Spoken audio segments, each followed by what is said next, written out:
or any overseer can use it. I have outlined a number of differences among the slaves, and I take these differences and make them bigger. I use fear, distrust, and envy for control purposes. These methods have worked on my modest plantation in the West Indies, and it will throughout the South. Take this simple little list of differences and think about them.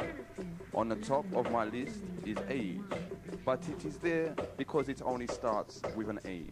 The second is color or shade. There is intelligence, size, sex, size of plantations, attitudes of owners, whether the slaves live in the valley, on a hill, east, west, north or south, have fine or coarse hair, or is tall or short.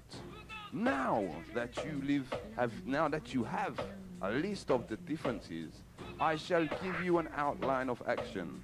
But before that, I shall assure you that distrust is stronger than trust, and envy is stronger than adulation, respect, or admiration.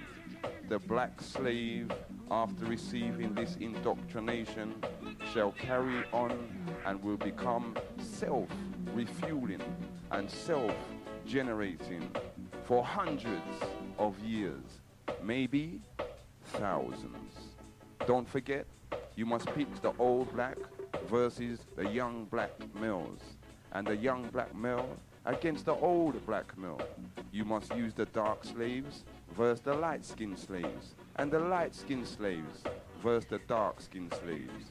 You must use the female versus the male, and the male versus the female. You must also have your servants and overseers distrust all blacks.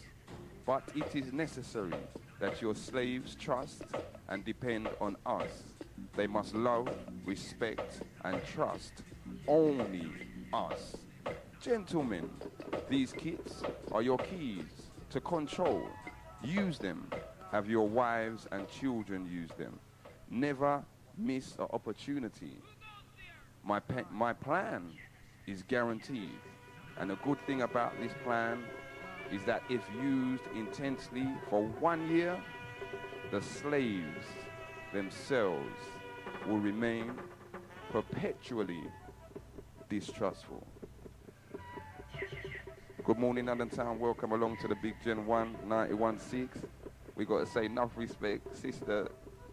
Oh, yeah, no, you change your name now. Slushy B, another part of the HB crew. That's how we call it. One love and travel safe. Yeah, London Town, we're here. We're in the camp. People's Talk Show today. You know, trying to start off a little differently. You know that number, but before we give it out to you all that don't know it, we're going to tell you what today's subject is about. That what you just heard, that speech was read, it was put together by a man called William Lynch. For all regular listeners, you all done already know it. But you know, Genesis listeners increase every day in numbers. You know, we're getting new listeners all the time. So we'll keep plugging that, we'll keep showing you that, we'll keep telling you that, we'll keep playing you that, and letting you know that it's coming from a long way back. Well, first of all, we've got to say enough respect and big up to all of the Genesis massive out there in the London Town region. Hope you all had a nice, strong last 7 days. Seen, and for all of the DJs that was out last night, out and about town playing and entertaining the crowds, I hope everything went crisp with honor. Well, London Town, another Sunday has reached. Commissioner's in the air for the moment. I don't know, you know, we may get someone else coming in with us. I'm not sure, but we'll see. Now, I've got to give you all some information before the phone lines are open, just before we start, you know. Just to let you all know some of the things that's been going down this week. And at the same time, remember, it is the People's Talk Show. So if there's anything that you would like to discuss, if there is anything that you feel needs to be brought to the attention of the wider community, black community, well then you can give us a call. Okay? First thing on the agenda, London Town. Now, we haven't covered this for quite a while, but, you know, there's been quite a lot of media coverage and television coverage of the Lawrence family plight. Okay, the case of Stephen Lawrence. Now, we've got the Daily Mail here, and listen to this. A major public inquiry is to be held into the race murder of black teenager Stephen Lawrence 4 years ago. Home Secretary Jack Straw will announce next week that he is ordering a wide-ranging independent investigation headed by a senior judge into the unprovoked stabbing of the 18-year-old South London student. His decision follows this newspaper's 5-month campaign for justice for the Lawrence family. It was launched in February after 5 white suspects used a loophole in the law and refused to give evidence at an inquest into Stephen's death on the grounds that it might incriminate them. I think we know, because we've been following it very closely, you know, as I said, this may be just the last month. But other than that, we've been following it very closely. And we do know what the situation is in terms of these geezers walking out of the inquest, you know, and it was plain to see, clear as day, they had done what they'd done. There was secret video footage showing them in their house explaining what they would do to niggers, and for some reason it wasn't used as evidence. Well, 4 years later, milestone of a way, after going through, you know, the Lawrence family went through the prosecution service, they had to raise funds, they went through the whole thing, okay? Daddy Lawrence at one time, you know, I feel got a bit despondent because of the justice system in this country and the negativity of it. And, you know, sometimes, and I'm speaking now as a daddy, sometimes, you know, you can see things going and you know directly that it's not the way it's supposed to go. And if this doesn't get sorted out, you're going to have to take the situation into your own hand. Well, Daddy Lawrence, you know, and I'm just speaking from my heart, my personal observations, because he hasn't spoken to me and I haven't reasoned with him. But as a dad, you know, when I looked at him, I felt the injustice was so terrible, you know, that he had to get out of this country. He had to get out of this country, even for a break. Had to get out, recuperate, gather back his thoughts and come back again. Because these things take so much out of you. We could never begin to understand how much something like this will take out of you. As much as we try, you know, and say we can offer our support and that, but until it happens to you, you know, you never truly know the full pain, the full feeling, you know, the wrenching feeling that's going on inside your stomach, and your heart just can't settle and your mind is just racing and you just keep thinking, and for a long time it seems as though you're just existing. You're not living, you're just existing, you know. But as I said, 4 years on, Daddy's back now. Mummy's been keeping up the struggle all the time that Daddy was recuperating, all right? And, you know, sometimes you've got women, well, not even sometimes, you know, but a lot of men now accept and respect the fact that women are stronger in, I'd say, especially emotional situations. Men are stronger in physical situations, most men anyway.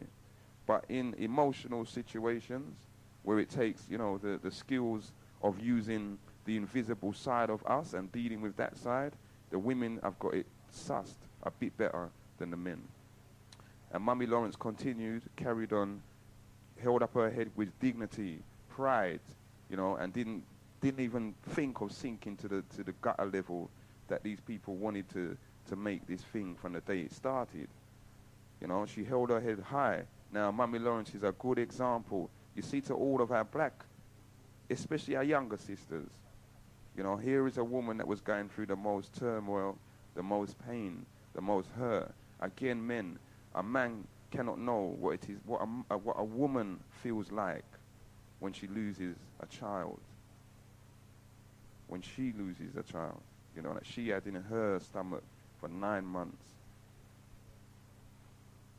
You know, so take the example of Mummy Lawrence, because she carried herself in such a manner that she was just an icon for the whole of the community.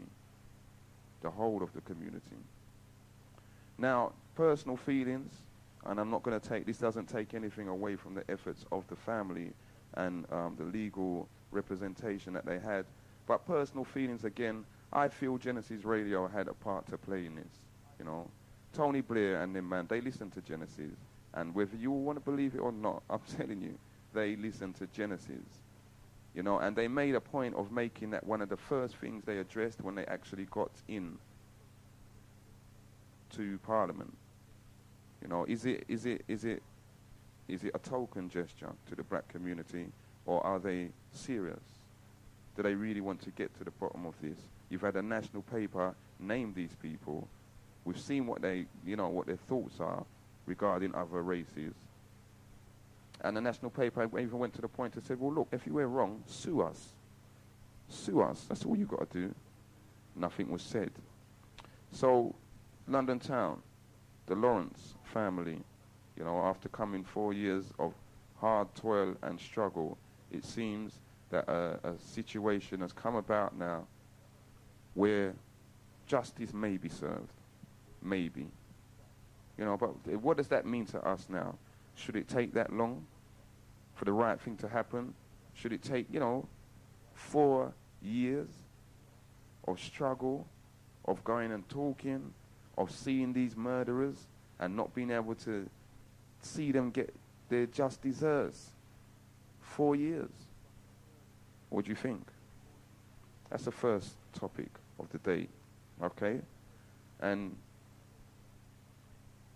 we want to be very rational about this because, again, you know, we have to be careful not to offend the family in any way, not to hurt their feelings, you know, and just to deal with it like the people that we really are. First piece for the day. Secondly, these police, man, I don't want to, you know, but I have to. I was passing through Catford, I think it was Tuesday afternoon, one of these afternoons, earlier part of the week. Police like crazy opposite the job centre in Catford. Police like crazy.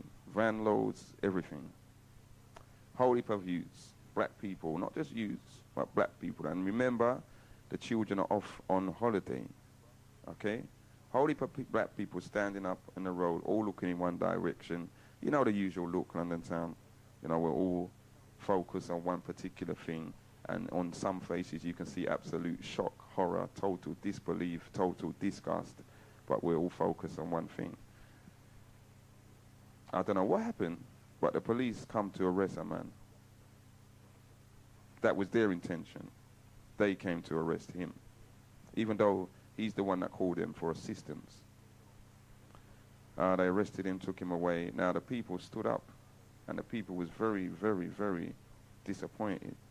Even in you know, the manner of the police, it was a very confrontational situation. I saw a friend that I hadn't seen for years, just come back from St. Lucia. You know, I saw him out there, and he said to me, boy, I'll come back today, you know, and I'm not staying here. I'm leaving at the end of the week, because this is the first thing I'll come and I'll see out on the street, police harassment, okay? Should we take this call, London town? Okay, we're going to take the first call of the morning. Good morning, you're in tune to Genesis 91.6 FM. What's your name and from where are you calling, please? Good morning, brethren. Hello? Take my foot here. Sorry? Take my foot here. Okay, hold on a sec.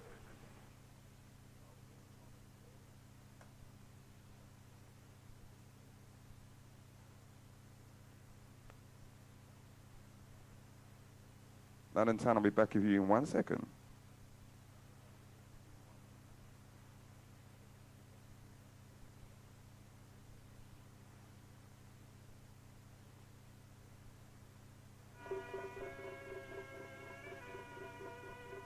Yeah, well, I'm bridging. If I'm getting any murderous calls or anything, we now deal with it. Okay, London town, back on the other side. No murder today. We don't want them. See, we're trying to go forward progressively. So let's do it collectively and in love, you know. And as I said, we're gonna try, in dealing especially with the Stephen Lawrence situation. Let's try and be mindful of the parents, you know, and of the ongoing situation. Let us try and be mindful of the fact that because now a new legal process has started up, we can't be seen to be, you know, pressurizing them, putting them in a corner too much. Should we let the legal process run its course? Okay. Now, as I was telling to you, this police business again, yet again. Walking through Catford, as I said, both situation, saw these people. Brother called the police for some incident, you know, must have been a domestic or something. Anyway, he ended up getting arrested. As I said, I saw a bridge and I hadn't seen him from years, from since school. And he said, boy, I ain't staying here, I'm leaving end of the week, you know. After all these years, he said to me, you mean to say, after all these years, it's the same thing? Because we went through it as school children. Anyway, we stood up there. The police radioed some more vans. Bam! More vans come. These police come out. And hear the joke, you know. There was one black policeman. He looked like a mini Arnie, you know what I mean? A mini Terminator. And he came out of this van with a look on his face like he was, I don't know, you know what I mean? And like, yeah, I want some of this. That kind of look on his face. And these children are standing up. And this people have come out now. One woman, little police woman, this is what I can't, you know, one little police woman, of all the people that was out there in London town, this woman come up to me and my friend and said, what you doing standing here? I said, what are you talking about? What am I doing standing here? It's a public road. Well, you should move on. So I said, move on for what? I'm telling you that you should move on. Now, she's got a colleague with her, a man, big 6-footer, and he's looking totally embarrassed.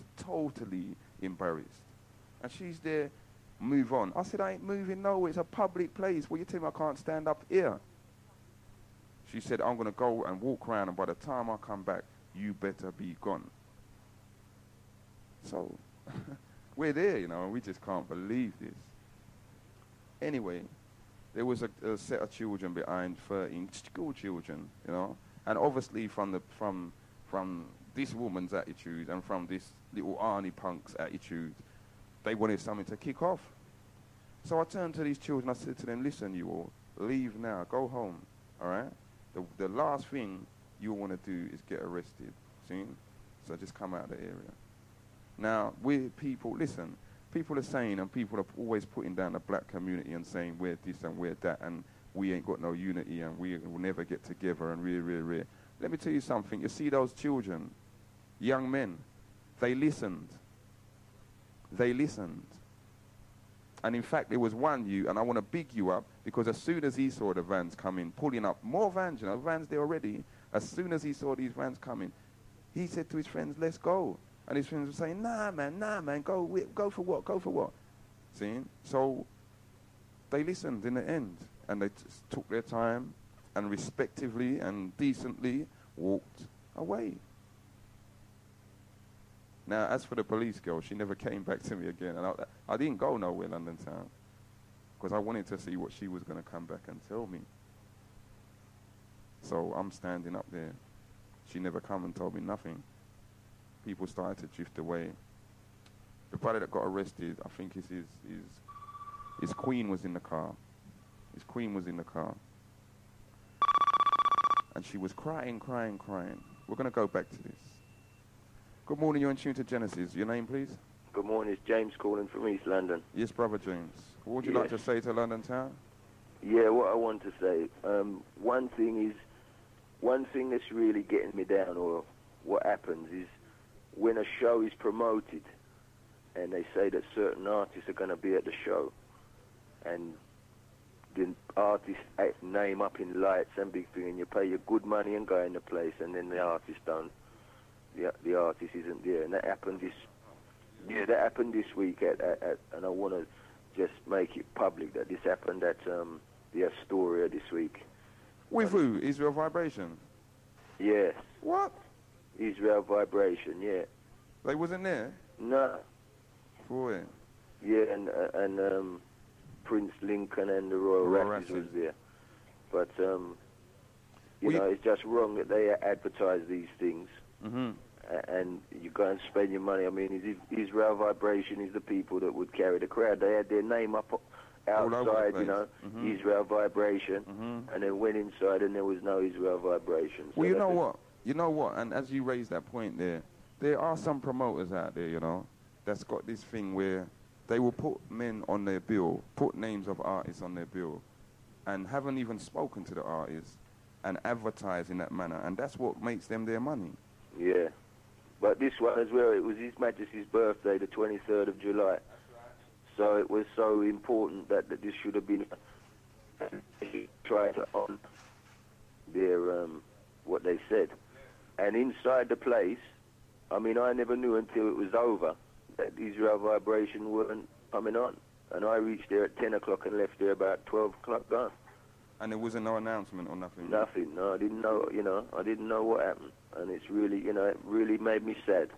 Okay, well, maybe the promoters or someone involved with that promotion is out there listening, and they might call us in and explain to us what the situation is. Yeah, and another thing, yeah, just a good point to perhaps discuss is this week up in South Yorkshire, they had a black man go on an identification parade, and they blacked up, I don't know how many, if you say it or something, white men's faces to make them look black. So they're still doing the old black and white minstrel show? Yeah, black and white minstrels, yeah. They did that for an identification parade for a black man. And who was chosen out? Well, no, they did, it didn't actually, the black man solicitor didn't allow it to go ahead. To go ahead. But that was what they actually tried. They tried to paint white people's faces to make them look black. Why is that? Because there's no black people up there? Yeah, or they can't get black people to come and join ID parades. Join ID parades, yeah. Yeah, yeah. So that's just another subject I thought might be an interesting, something to make people know that happened. Okay, Bridging. All right, then. Enough respect for that. First call to say. All right, then. Keep it locked. All right. Okay, London Town, I'm going to give you all the number, 0958 504 906. All right, we're sticking with the police situation. And as I said now, get back to this incident. The sister was left there in the car, parked up on the road. Police have gone with you don't want to hear the rest of this, do you? Good morning, this is Genesis. Your name, please? Oh, good morning. Can I just turn my radio? Sorry? Just want to turn my radio. Okay. Oh, yeah. Good morning, Genesis. This is Annette from Crystal Palace. Yes, yes. The caller who just called in, I just really wanted to make a comment about what he said about the man who was blacked up. I mean, a whole heap of people who was blacked up on one man in that front line, and they were looking for a black man. And what we need to be careful as black people, I think, is not to take these things on board, because these people know what they're doing. Yes. It's intentional, yes, and it's just a red herring to stop us from dealing with our real issues, okay? So just so that we're aware and a bit more focused on what we need to be doing and not what they want us to be thinking about. That's the truth. Okay? All right, sis. Okay. Enough respect for that. All right, one love.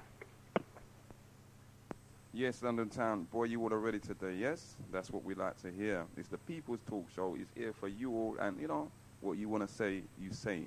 Now, I'm going to finish off this thing. Quickie.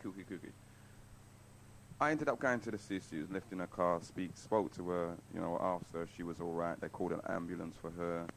And, obviously the sister was under some stress because just the sheer number of police, and as I said, it turned out that it's the brethren that called the police, and they ended up taking him. It was just a sad situation, London Town. At the end of the day, everything dispersed. Everyone went their way. I did say to the sister, I'd phone her, and I haven't found her yet. So if you're listening, sis, or if it's the brother, that went through, because we'd really like to know, I would like to know what happened.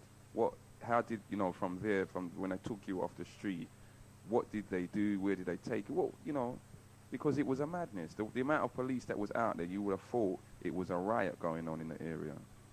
Now, as I keep saying, it's summer holiday. Our children are out there. And it does seem there are some police. You heard that last week and the week before, the brothers that was outside their house, and the brother that got a lick in his head with a baton and dropped his baby. It does seem that some of these police, man, have got a different agenda. They have a different agenda, London Town. So you know what? If you've had any experiences with the police this week, and I don't want we're not going to really go into no elaboration, long story, But generally, I want to know, what is their attitude? What, you know, how do you find them? What's their attitude? Have you seen a change in them, or is everything normal as usual? And sticking with them for a little while longer. Big up, Brother Ron.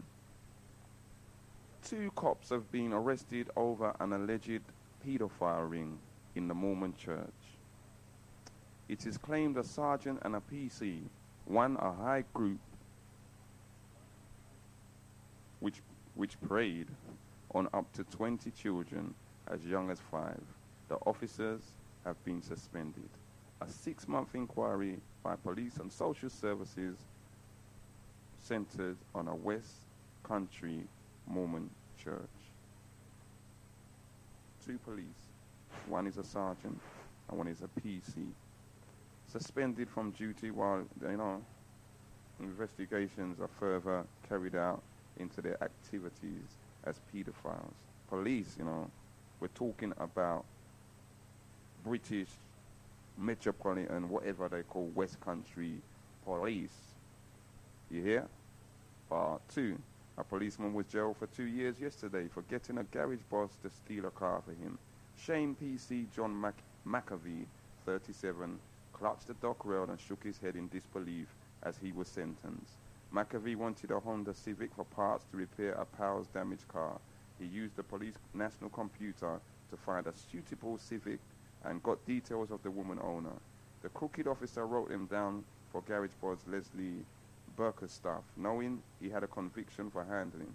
Liverpool Crown Court heard Judge Marshall Evans told McAvee, you pressurized. Ooh, then some of them judges come out with some big word. Oh, he's spitting too. You pressurized Mr. Bickerstaff in his vulnerable position to go into that innocent car owner's premises and steal her car. McAvee, a father of 3 from Alton, Lancashire, had denied incitement to steal. His barrister said he faced victimization once other prisoners found out about his former job. Can you believe this? This is the police. You understand? This is the police, the same police that was out there the beginning of this week, the same police that when the Bridgen said he looked on their face, he saw something he's never seen in his life a couple of weeks ago. The same police that's going to be policing our children out there as they're walking up and down. The same police are stealing cars, are into pedophilia, and you know what? There's other clippings and other things that these people are doing. Listen, something is wrong, government. Government, something is wrong. You have National Police computer files on how many thousands of people, and you got these crooks using it, exploiting it. You see now when we talk about policing ourselves, you see when we talk about let's do something for ourselves, you can understand why. How are you going to look at us and tell us we must put trust in the police? And these stories are in your papers, national papers, about what these people are doing. Which one of you are going to come to us and say to us, look, we're going to take the police on task? How comes Condon?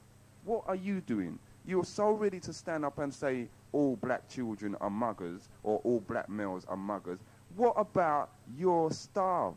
They're working for you. They're responsible to you. Do you look at the things they're doing? What are you going to tell the black community? Good morning, Genesis Radio. Your name, please. Sandra from Peckham. Yes, Sister Sandra. Well, to tell you the truth, as far as I'm concerned, black people deserve exactly what they get, because I'm out on the street, you know, I was telling you about this African thing that we're trying to exchange for children and all the rest. Yes. Well, I'm out on the street asking black people for simple little 10 pence to 50p, even to a pound.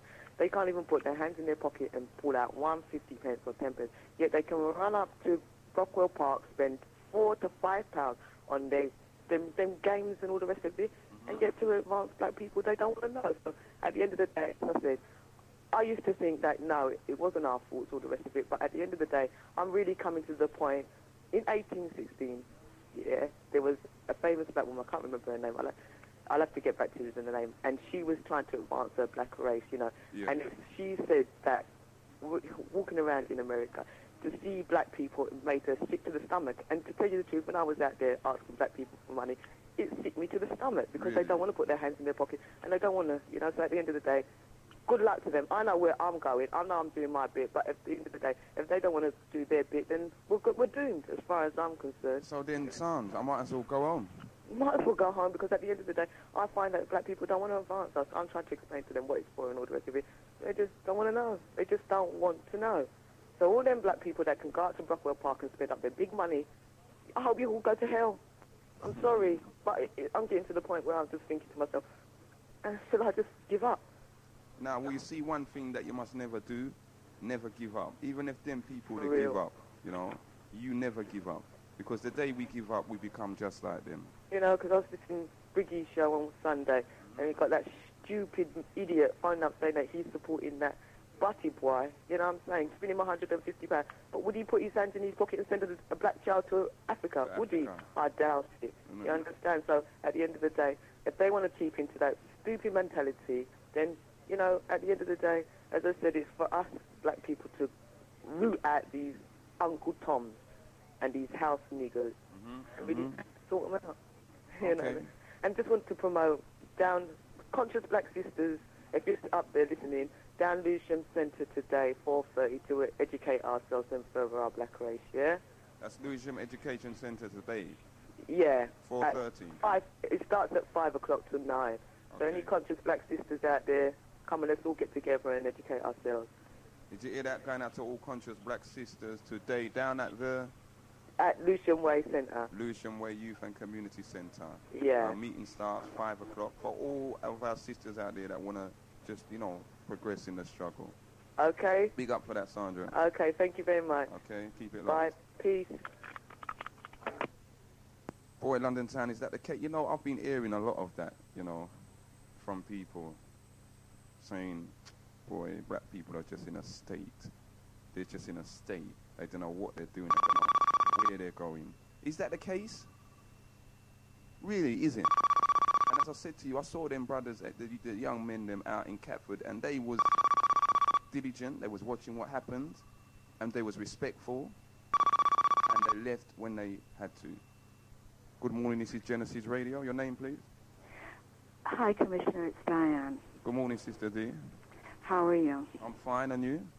I'm okay, but I listened to the last sister who called, Yes.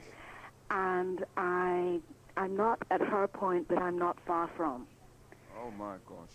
As well? Because really and truly, I'm glad you're talking about the children who are now on holiday, Yes. okay? And it's, you know, it's 6 weeks, it's a long holiday, and so on and so forth. And I'm glad that you brought up the thing about the police, because we've got to realize that we are black people in a hostile society. That's right. When we were used to this society, things were fine. Now that they want the jobs that we have, things not so sweet anymore. That's right. And we need to realize that. But you know what I do still, right? Yes. You know that I work with kids who've been labeled as problem children. Yeah, excluded Okay. from school. You know that. Yes. And I do my best towards them, and most of them have really put some effort into it and so forth, but there's something I have got to say, okay? And that is, we took some kids on a trip recently, and one of the kids had a 3-inch bullet Yes. on his keychain, right? Now, this thing looks... bullet. A 3-inch bullet. Bullet. Something that would look like it would go in a rifle. Okay. Now, I'd never seen anything like this in my life, Okay. okay? And the people who took us were community liaison officers from the police force. And this child had this thing swinging about, okay? And I thought to myself, my Lord and my God, you know, we're out to the street, we're in a white neighborhood. Yes. They get picked up for being threatening. Now, what can I say? The child has this thing in his hand. That's right. Now, I ask you, if you are a parent with a 13-year-old son, are you going to let him out on the street with something like that on his keychain? The same chain that he has his house keys on. That's right. So it's like the parents must know. The parents must know. It's totally impossible to me that the parents can't know. The key ring itself is a skull. You know the pirate symbol, skull and crossbones? Yes. It's just a skull without the crossbones. The child calls himself Killer. Killer. And he has a bullet on his keychain. So, boys, I don't know. I don't know. No. I'm a fairly patient woman under most circumstances, right? Yes. But I didn't just see red. I saw every color of the rainbow. And I said to the child, give me the keys. Yes. And I showed it to my colleague, and I said, please, please, please, talk to these parents, and I know you're trying to get him help, and get it to him quickly. Yes. Because this child is not going to last in this society with this kind of attitude. Right? And then when things happen, we cry racism. But often we make things bad for ourselves. Yes. Because we set up these false expectations for children. I mean, one of my children who's what? I think he's 14 or 15. Yes. Right? Now, I love him to pieces, but this child can barely read. And he said to me, Miss, will you buy me a 50-pound pager? Now, what is a 15-year-old doing with a pager? And he can't hardly read. And he can hardly read. So what's he going to do with the pager? Just listen to it. I said to him, look, when you can spell alphanumeric, I'll get you the pager. When he can spell alphanumeric. Numeric. Right. Because you know these what I want you pages to are do? alphanumeric. Hold on, Sister D. I want you to spell that word for all of the children listening, right? And then he can come ask me for the pager. You think I'm crazy? Well, you know, they got to learn somehow, innit? Well, I'm willing to teach them, but you know me already. You know that though I was born in England, I grew up in Jamaica and trained in the States. So I'm a Jamaican, yeah? Yes. Now, I cannot understand British culture at all. How long did you spend here before you moved? What age did you leave here? I was 9. Okay. Because I got into all sorts of fights at school, and I think my parents figured, you know what's true? We're going to get this child out of this country in one piece. Yes. So then you actually went through that thing. You went through some of it yourself, because if you're saying at the age of 9, you was involved, you used to get in fights and that, you know.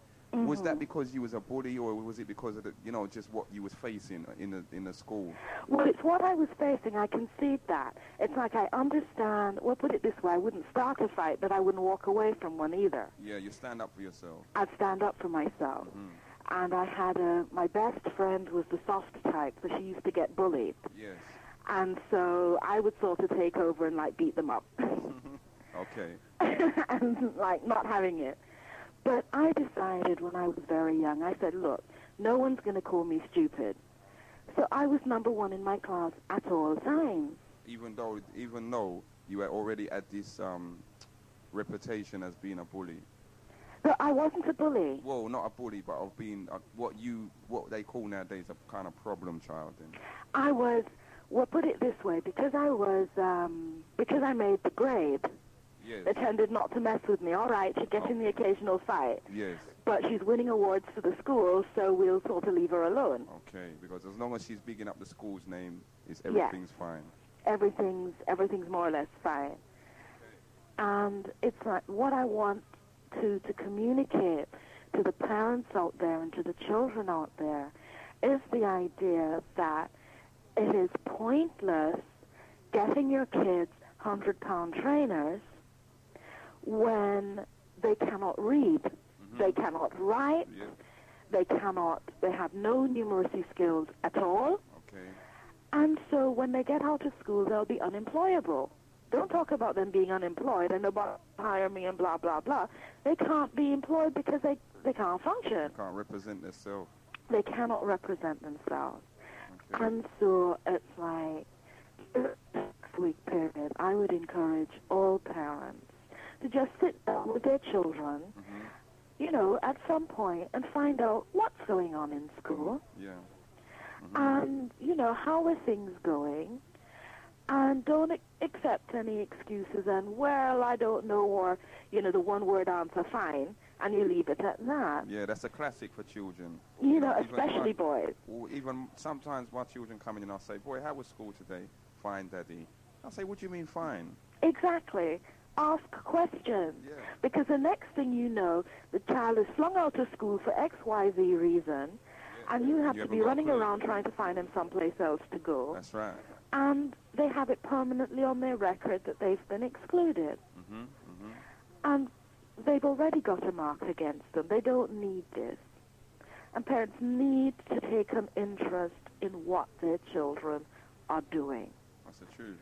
They need to take an interest before the police turn up on your doorstep to arrest your child. Yeah, and then they end up telling you what your child's been doing. Exactly, and then you look like a fool and you don't have a leg to stand on. That's right. That's right. So, well, you know, I'm not going to take up your show, but you know what I'm like still. Yes. And I was just really, really vexed with this particular child. And I hope that, you know, I'm glad for those children who listen to you in Catford, because there are some out there who are prepared to listen. That's right. Yeah, they're just looking for the right kind of guidance. The right guidance. And I'm like, look, I was born in Thornton Heath. I started out like you, and God has blessed me, and I'm grateful for the blessing, and I'm trying to share it with you all. So don't give me aggro and grief. And realize that you need an education, because when you're 16, it's too late. Yes, that's right. You know. So, well, that's why again, maybe why we've got so many, especially inner London colleges, full up with youngsters, black youngsters, and the people are just making money out of them, basically. Well, because it's like when it was offered to you free on a plate, you never want it. Yeah. Or you follow, the big thing is following your friend. That's right.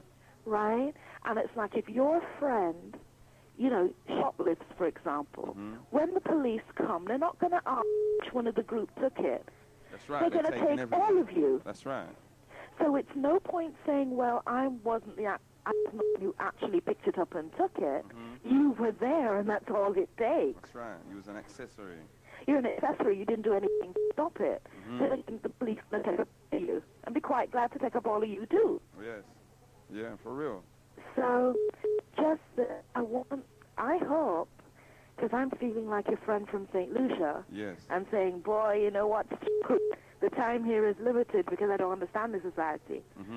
And boy, you know, I live near Gatwick, and I may as well go where I'm coming from. It's the truth, and there's a lot of us are actually thinking in that same way, you know, because they see the situation out there. Yeah, but anyway, I'm gonna leave you, and thanks for a productive show. Okay. And thank you very much for phoning. Keep it locked. No problem. See you. Bye. Okay, London Town, we're going to go straight into this next call. Thank you, Sister D, for that call there. And we're going to talk about that in a second. Good morning, you're in tune to Genesis 916. Yes. Your name, please. Yes, that Bridget? No, it's Commissioner. Commissioner, good morning, Commissioner. Good morning, Brethren. Who am I talking Brethren. to? This is Eddie from Hand Hill. I don't know if you remember me. Yes, yes. Where you been, Eddie? Brethren, listen, I'm in a phone box, yeah? Okay. But a home phone that takes incoming calls only. Yes. So I beg you, give me 10 minutes. Yes. And call me, please. I have not got your number at hand. Don't you? Can I give it to you? If it's possible. I'm just getting a pen. Okay. 0171 703 9665. 9665. Yes, Bridget. Okay. Please? Yes, Brethren. I would appreciate that. In a while. Yeah, in a while. 10 minutes, yeah? Yeah, all right. Yeah, Bridget. Please. Yeah, London Town, at the same time, you know, it's weekend, so, you know, we can phone you. Maybe, you know, make a little show with a difference. We'll phone you lot for a change. We're going to take this call. Good morning, you're in tune to Genesis 916. Your name, please, and from where are you calling? Hello? Yes, sis. What's your name, actually, sis? I've got something to say. My name? Yes, please. My name is Christina. Okay, Sister Christina. Simmons. What would you like to say to London? Basically, I'd like to say, you know, I'm just absolutely fed up of hearing, you know, these people blaming each other, you know, as black people for, you know, the situation. Which people as is that? It is, Which you know, people is that, sis? the black race.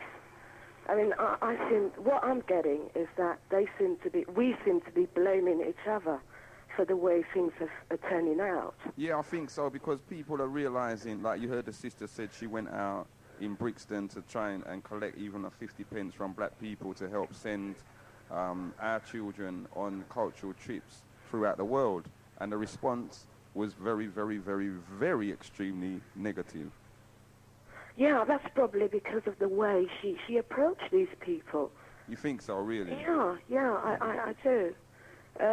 You simply have to approach certain people in a certain manner in order to get them to respond well, then what, to anything. Anyway, what I've got to say is that I believe the problem will be solved when there's unity within the black family.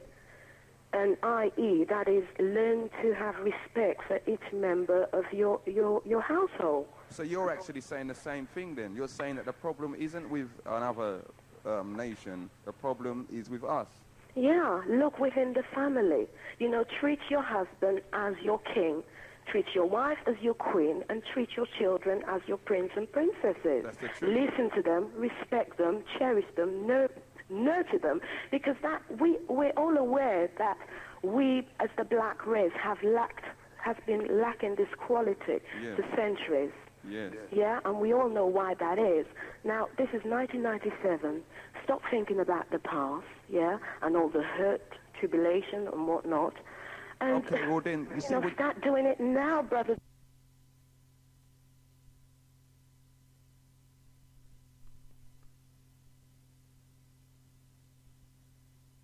Each other to come over it, i.e., you're within the family member, because we all know we're all hurting.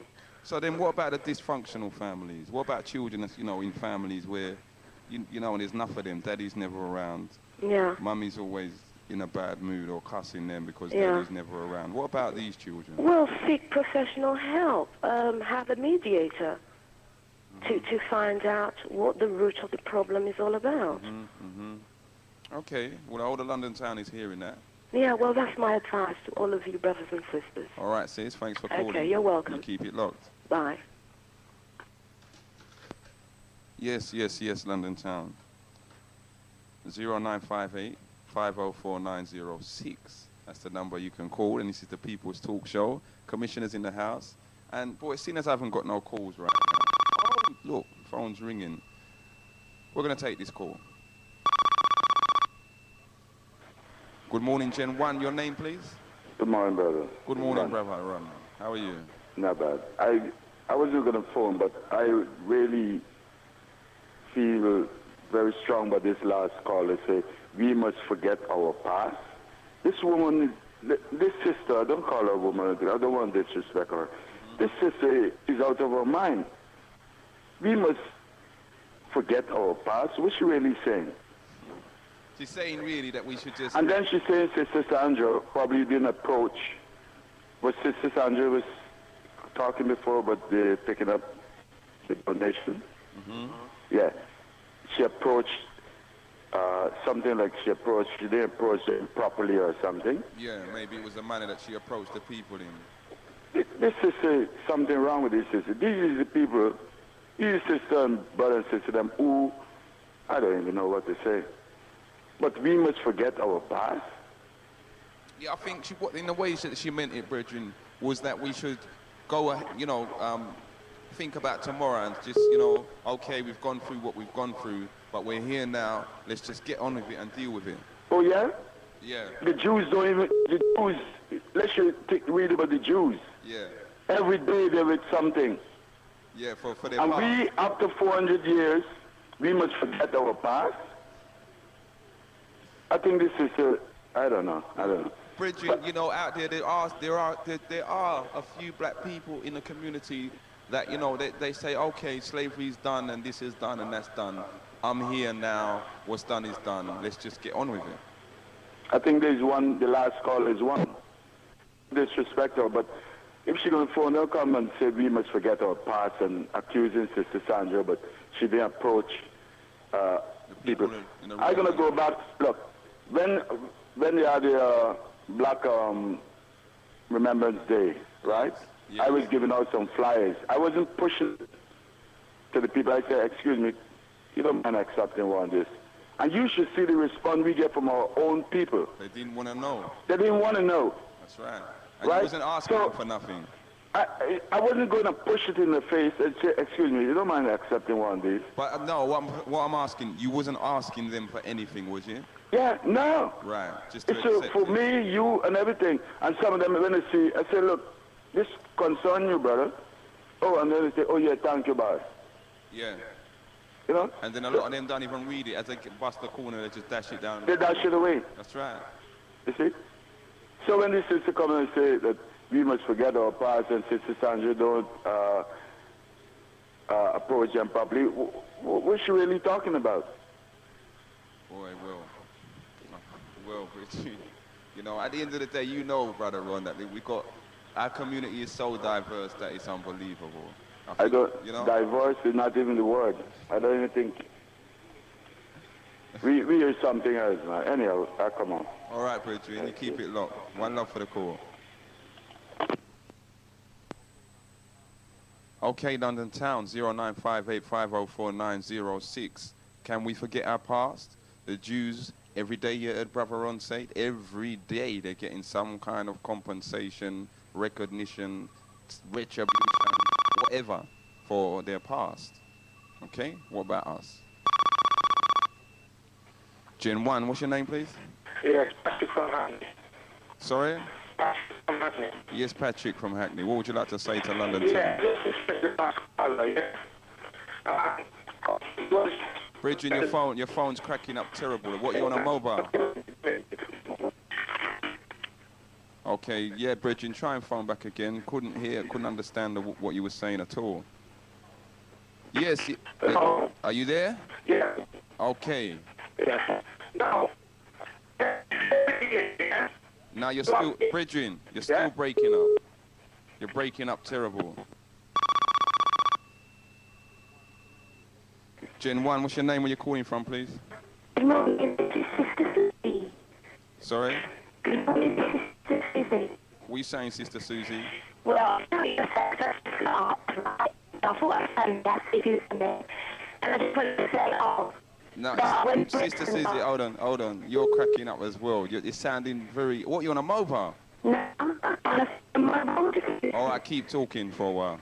Well, when Bricks and the lovely apple is moaning to and this and that Bricks but that's a good time and no one needs to No, I can't understand the words, Susie. Yeah, sorry about that. Anyway, all right, see you. Yeah, on the town, we're going to keep it rolling. Boy, you know, the airwaves must be blocked up out there. Gen 1, what's your name? Where you're calling from, please? Sorry? Hello? Yes, Bridget. Yeah, yes. If I'm not talking part, every year, you have to remember, I want to see the war done them, yeah. The German, what the German done in the war, no. Just remember what was done to us in the past. It's right. I want to remember what was done to us in the past. We didn't have slavery. Slavery was imposed upon us. People, I was not dead to hatred. Yeah? Bridget, sorry. Bridget, well, slow it down because you're coming through very kind of scrambled, so slow it down a bit. Yeah. Yeah. Continue. I don't say that. Sorry, we lost that call down in town. Come on, phone line. Clear up yourself. Bridget, if you'd like to call again, 0958504906. At the same time, you know what? I'm going to try a little reverse business. I'm going to make a call and see what happens. Okay? So bear with me a second.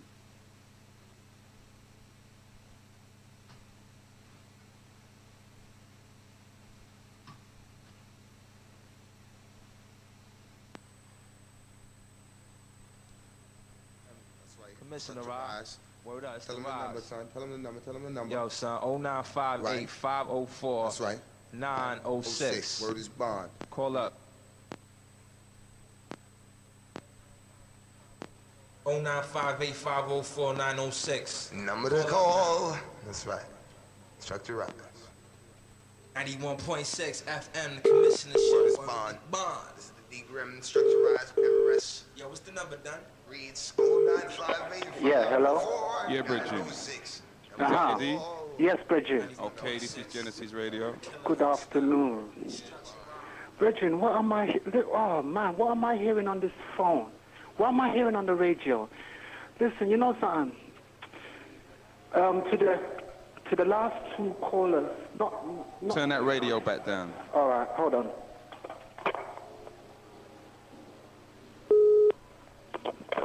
The lady that called saying that she's had enough of black people because of the situations that's occurring every time she tries to do anything. I can understand her point. Yeah.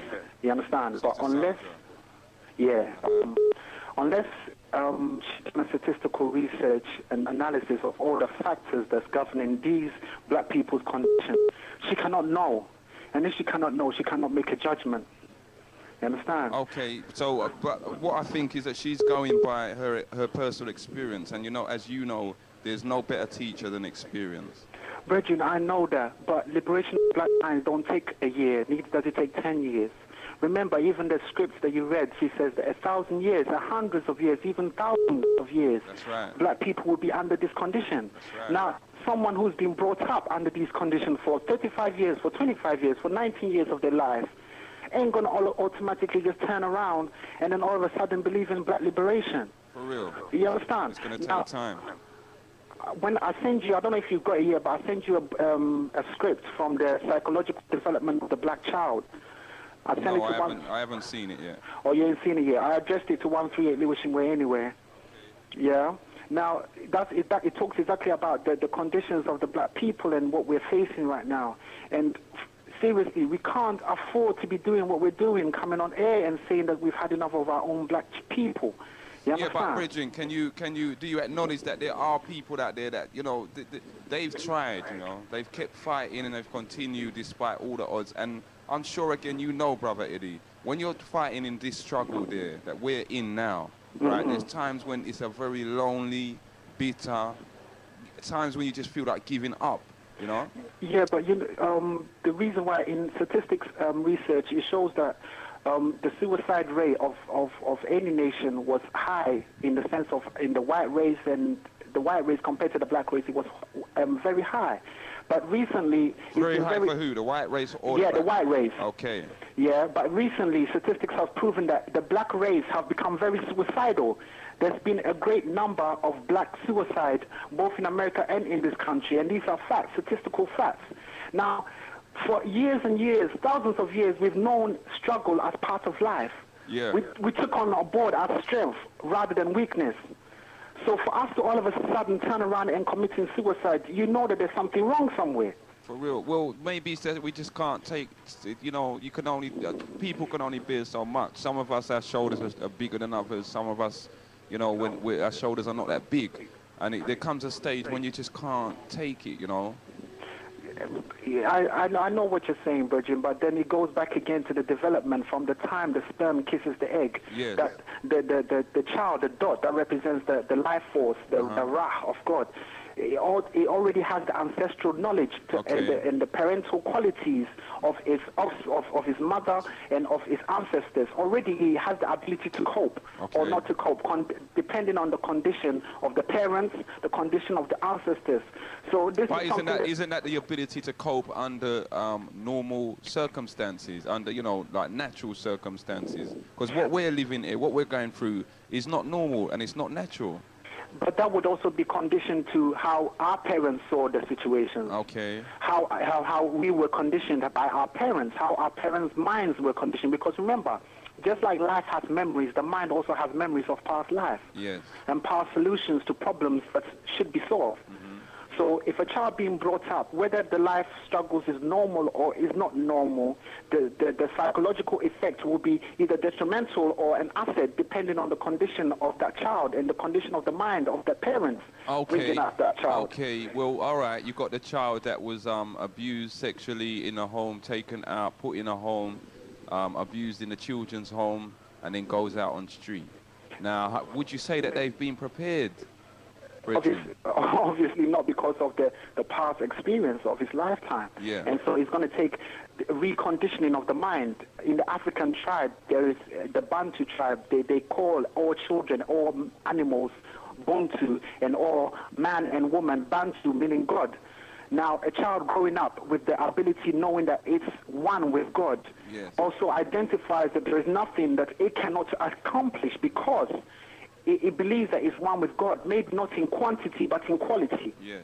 You understand? So then you have to re-identify. That's what I'm saying, that it's going to take a very long time to re-identify with these children that are willing to take on the police because they think that, you understand? Yeah. And it's going to take a long time for us to bring the children back to focusness from the point of where we were once. Yes. You understand? Okay. The origin of destruction started from the 325 BC by the invasion of the Great Hall of Alexandria. When Alexander the Macedonians came and invaded Egypt. Now, there was nothing great about him. They call him Alexander the Great. He's only called Alexander the Great because he killed Africans. He was a plunderer and a murderer. And you understand? Yes. How come they don't call Hitler the Great? Yeah. Because he killed Europeans. Well, boy, if you talk to the BNP and the NF, they called him great. Well, there you go. Well, that's because he killed Semitic Jews, and Semitic Jews were half mixed with black blood. That's right. That's why they were called. That's why the BMT calls them. But anyway, I'd like to listen to the show and what people London Town have to say. But please, London Town, remember, these are kids that need to be re-identified with their black essence. Yes. We can't afford to be talking the manner in which we're talking. You know what I mean? Okay, Bridget. All right. Enough respect.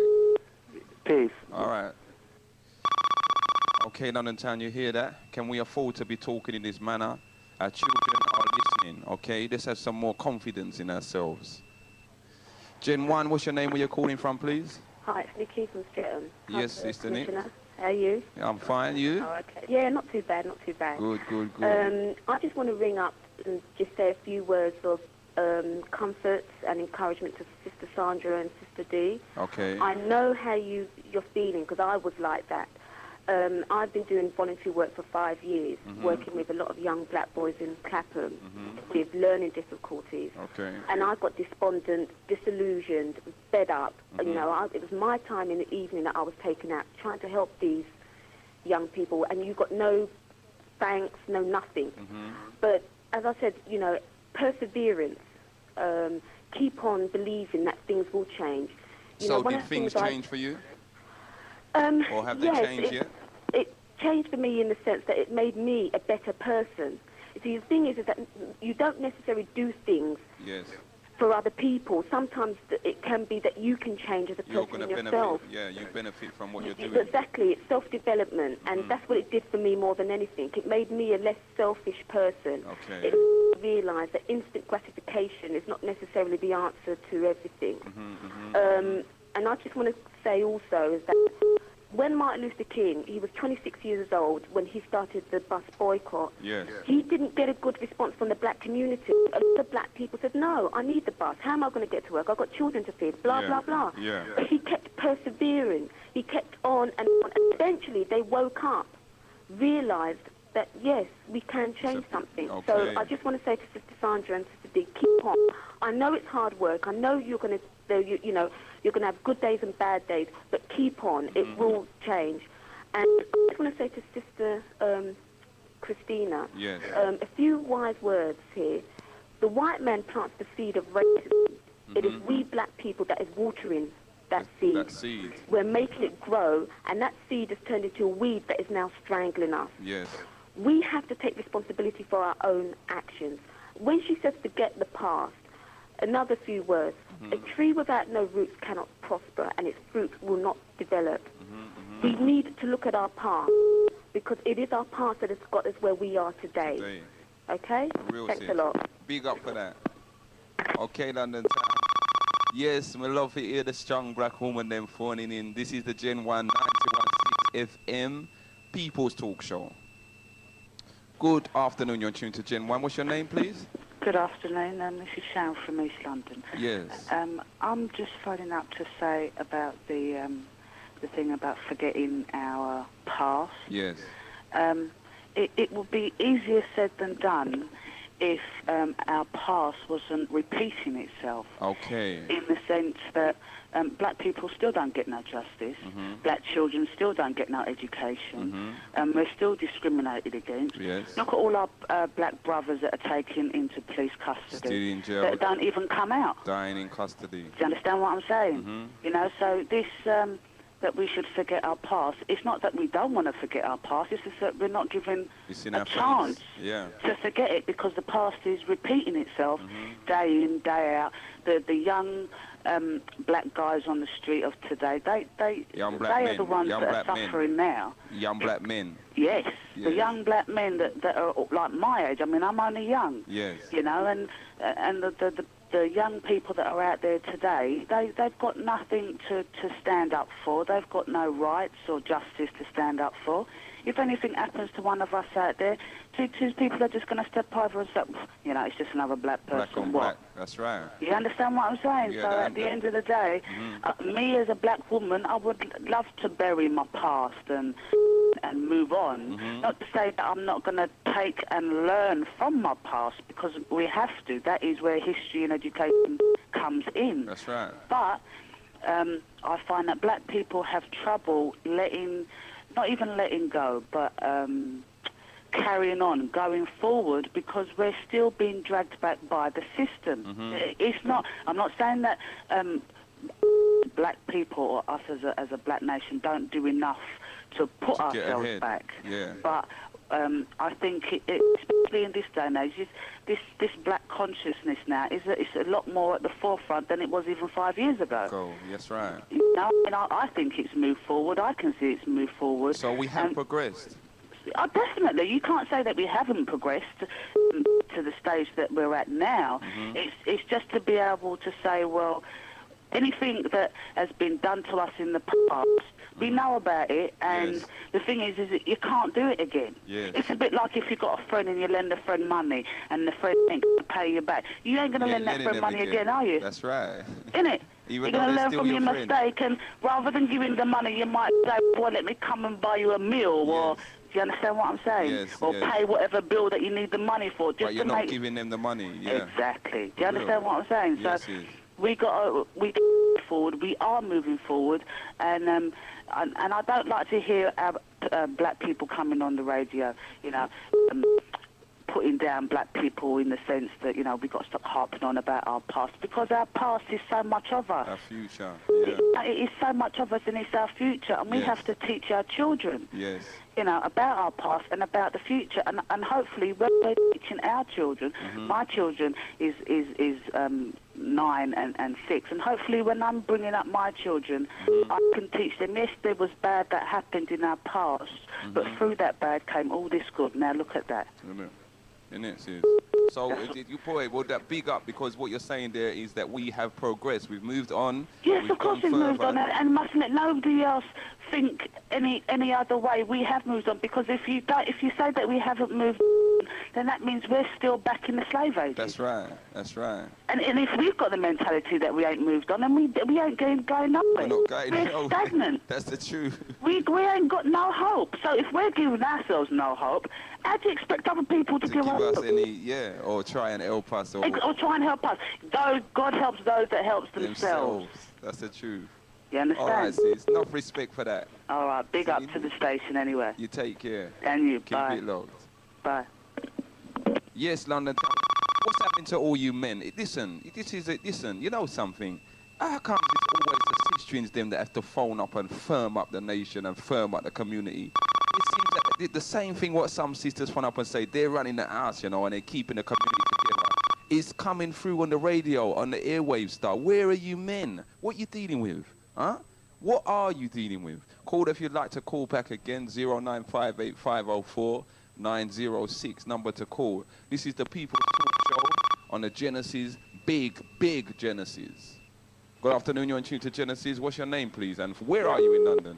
Hi, it's Jay from New Cross. Yes, Sister Jay. Yeah. What would you like to I say? listened to all the conversations what's happening, yeah? Okay. And, like, I've got 2 sons myself. Uh-huh. And, the son, when he started school, right, he was free.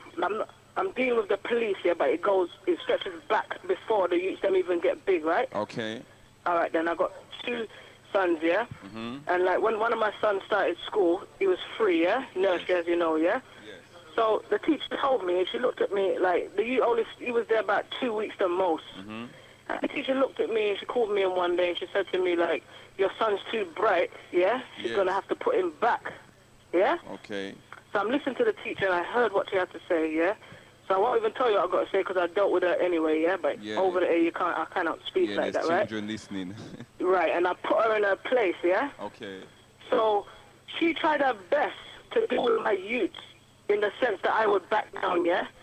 Right, for instance, dealing with the sand, yeah? They play with sand in the school. Yes. Every day my youth come home, sand's in his hair, you know our hair already grease everything, yeah? And sand that's cut out black people's hair. Right.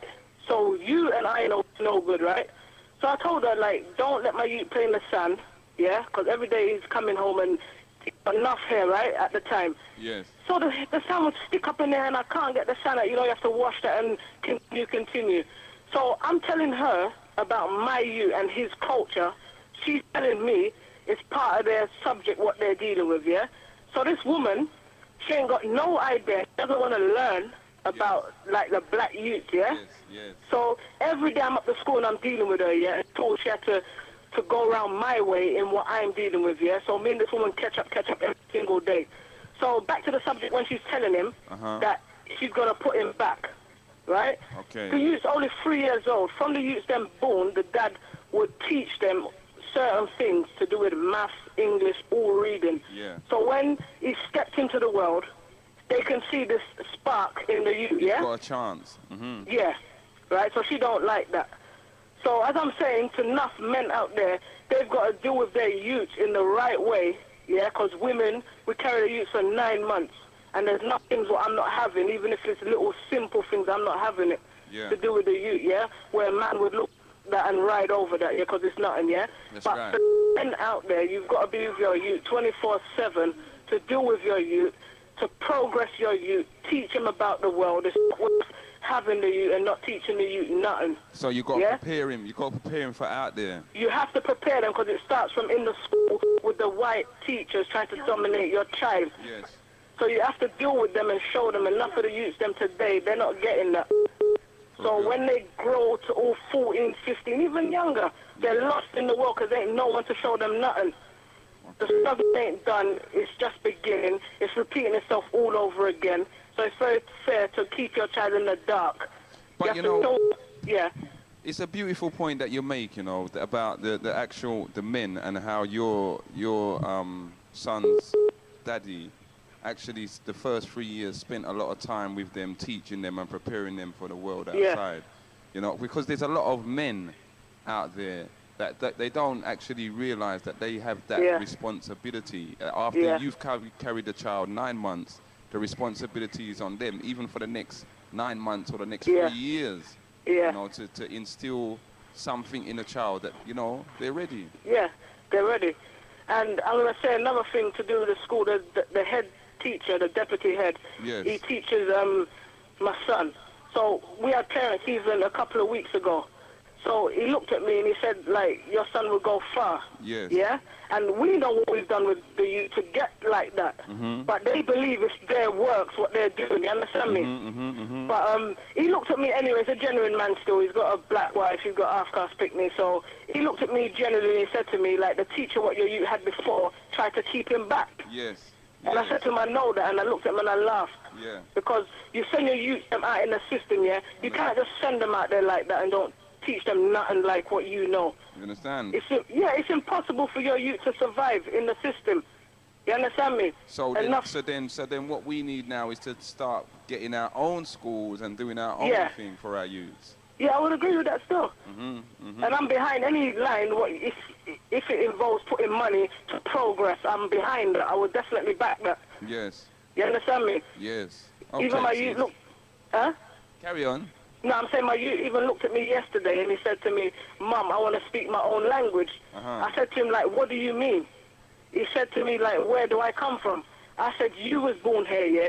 Your mum and dad was born here. Yes. But your grandparents, Grenada, Jamaica, even your ancestors on to Africa. Yes. So I said to him, I'm trying to get into him to see what he's dealing with, yeah? Okay. So he said to me, like, he said to me that he wants to speak, like, the Trinidad language and whatever, because he hears the older heads. Yes. He likes that. He lives here. He's not silly. You can read everything, That's beautiful. Yeah? That's a So he looked at me and he said that, and I was, boy, them things there, it makes me feel good. Yes. To me, you know, it makes me feel good to see that the youths them of today, from you teach them right, they would acknowledge certain things that's going on. Yeah, they're thinking about their past and they want to be in touch Right. with it. Yeah. Yeah, so that's all I have to say still. But you have to, for the man, then you have to be behind your youths them 100%. Don't just have them and leave them. Yes. Because they're going to suffer. Yes. Yeah? All right, sis. All right, Big then. up for that. Big up for all that. right, then. One love. Yeah. Bye. Okay, on the town 09585049006, and I hope all of you will have got it locked to the Big Gen 191.6 FM. You men, you're having your children and you're running away. Huh? You're leaving your responsibility. There's a word for them men there, you know. It's called infidel. Good afternoon. You're in tune to Gen 1. What's your name? Where you're calling from, please? Greetings. This is Brother Nia in Edgware Road. Yes, Bridget. What would you like to say to London Town? I'd like to make quick comments on 2 points. First point on the education system in this country. On the education? Yes. Okay. It has been proved that BNP members are on the school boards of our schools. Yes. Yes. It has been proved. Okay. Well, I found 2 members of BNP in Thamesmead. One of them is found a member of the BNP, and they're the people in charge of our school system, and they're also the teachers in our school system. This is sad. This is sad. This is sad. Actually proved who the guy was and where he come from. No. I can't believe what I'm hearing. Tell me this again. The founder member of the BNP is on the school board in Thamesmead. In Thamesmead? Yes. And I believe he ain't the only one. He ain't the only one. Because when I was at school, there's enough teachers that like from the army, ex-army, who been African and shooting up black people and things like that. You know what I mean? Yes. There are people that are teaching us. Yes. So that means it's in their interest to keep you know what I mean? They have their teachers to enforce it. And we know what they think of us already. Exactly. So it's not in their interest to go teach us black history and things. And the other people I want to talk about is black history. Yes. Black history goes beyond slavery. That's of course. Slavery is just young. And when people start saying, don't teach them about history because all they're getting angry about slavery, what about thinking better about themselves, about the pyramids and the community system we have? That's right. When we had factories 6,000 years ago, electricity 6,000 years ago, eye surgery. And the greatest navigation system in the world. Exactly, we had architecture, we had mathematics, we have architecture. That's right. It's something to feel good about. And it gives a young black child something to strive for, to recreate what we used to have. It's not just slavery and white people beating them. It's more than that. That's right. That's the truth. It's far more than that. Yeah, well, you know what I mean? You see, Bridging, what you're saying is correct, you know, because there's a lot of people, black people, that only go, when they talk about history, they go back to the days when we was taken out of the motherland. But that's what they get in school. That's right. That's what they get in school. Yeah, but if we go back further, we'll find that everything these people know comes from us. Exactly. All the sciences came from us. To do the pyramids, you need mathematics, and you need geometry. You know what I mean? You need chemistry. Yes, physics. Chemistry thing comes from chemet. Yeah. Chemet mystery, because I don't understand the chemicals we was using, so they call it chemet, which means black, and it's a mystery. That's right. It's a black thing. Chemistry. Chemet, which is black. It comes black. from the word chemet, which means black. Chemet, the black mystery. And it means black mystery. Black mystery. That's what chemistry means. Okay. Big up, Bridget. Enough respect for that call. Yeah, I mean, so one thing to black person and the black children, you have to do your own research outside the school system. Yes. Do your own research. Yes. It's not in their interest to teach us what we are supposed to know. Number one priority is to learn about melanin and what it does and what it's for. For real. And then the rest will follow. Okay, Bridget. Right, I'm out, yeah? All of the young people heard that. See? Big up. Right, respect to everybody in the Edgware Road area. Okay. And everybody. Right, we're going. One love. Big respect going out to all the people in the Edgware Road area. Did you hear that, children? Don't rely on the teacher to teach you your education. Go beyond that. Research yourself and find out your African history. Gen 1, what's your name? Where you're calling from, please? Yeah, Sandra from Peckham. Yes, Sister Sandra. Yeah, I just want to find up and say, apologies for saying that, you know, but I just feel sometimes, as the woman said, disheartened. But when I hear positive people like what I'm hearing now, it just picks me up, and I'm still going to carry on doing what I'm doing. For real, sis, you know, because... But as I said, it's like I know we're making it, you know, but I just see that, you know, because a lot of us are making it, we're tending to be more European than African descendants, you understand what I'm saying? And that's what makes me feel so disheartening to know that, you know, there's beautiful black people out there that are making it, but are not, you know, giving nothing back to where they come from, you know, but as I said, I would always love my race, and I know that, you know, the positive ones keep me going. Okay? For real, sis. Big up Okay. for that call there. Okay, thank you very much. Keep Bye. it locked.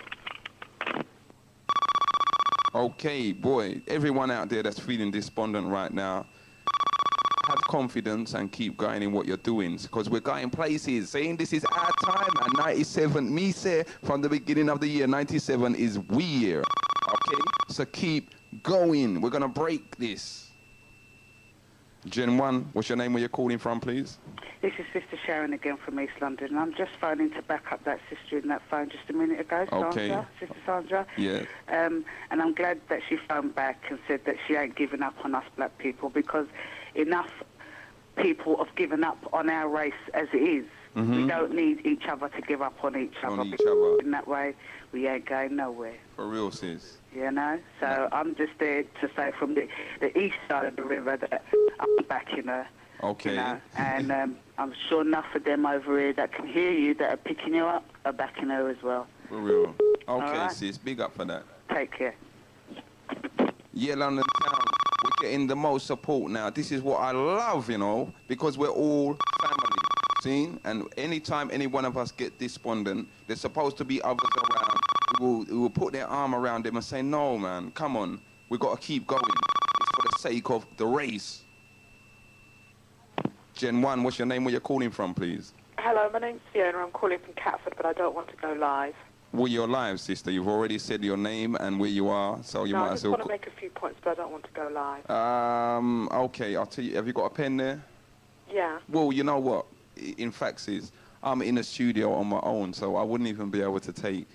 Is there nobody with you? I can just make some points with them and you can just relay them over. You might as well do it, you know, sis. For real. You know, they've heard you already. Come on, Right, don't well, be the shy. first point I just want to make is when one of your callers called in and said that slavery is a thing of the past. Yes. If slavery is a thing of the past, presumably then black people are free to go about and do what they want to do. For real. Well, exactly. But that's not the case, is it? Well, exactly. So how can slavery be a thing of the past? Black people are still in change. We're still slaves. Well, you know, I think... You were out in Catford on, was it Tuesday? That's right. With the altercation there. And a policewoman come up to you and told you to move on. Why should you move on? What have you done wrong? You understand? You're Right. a black And man. the next point I want to make is Jews still remember their past. That's why they are so far ahead in society today. And so powerful, yeah. And so black people should remember their past as well, because if you don't know where you're coming from, you don't know where you're going to. For real. For real, Right? sis. And they are still seeking reparation. Said in the news that they're going to try and get money out of these Swiss accounts. That's holding money for their forefathers and ancestors. That's right. Well, perhaps we should seek reparation as well, because it was our blood, sweat and tears that built up this country and built up countries like America. When are we going to get our money? For real, you know, and Right. that's something that we're going to do a whole show on that.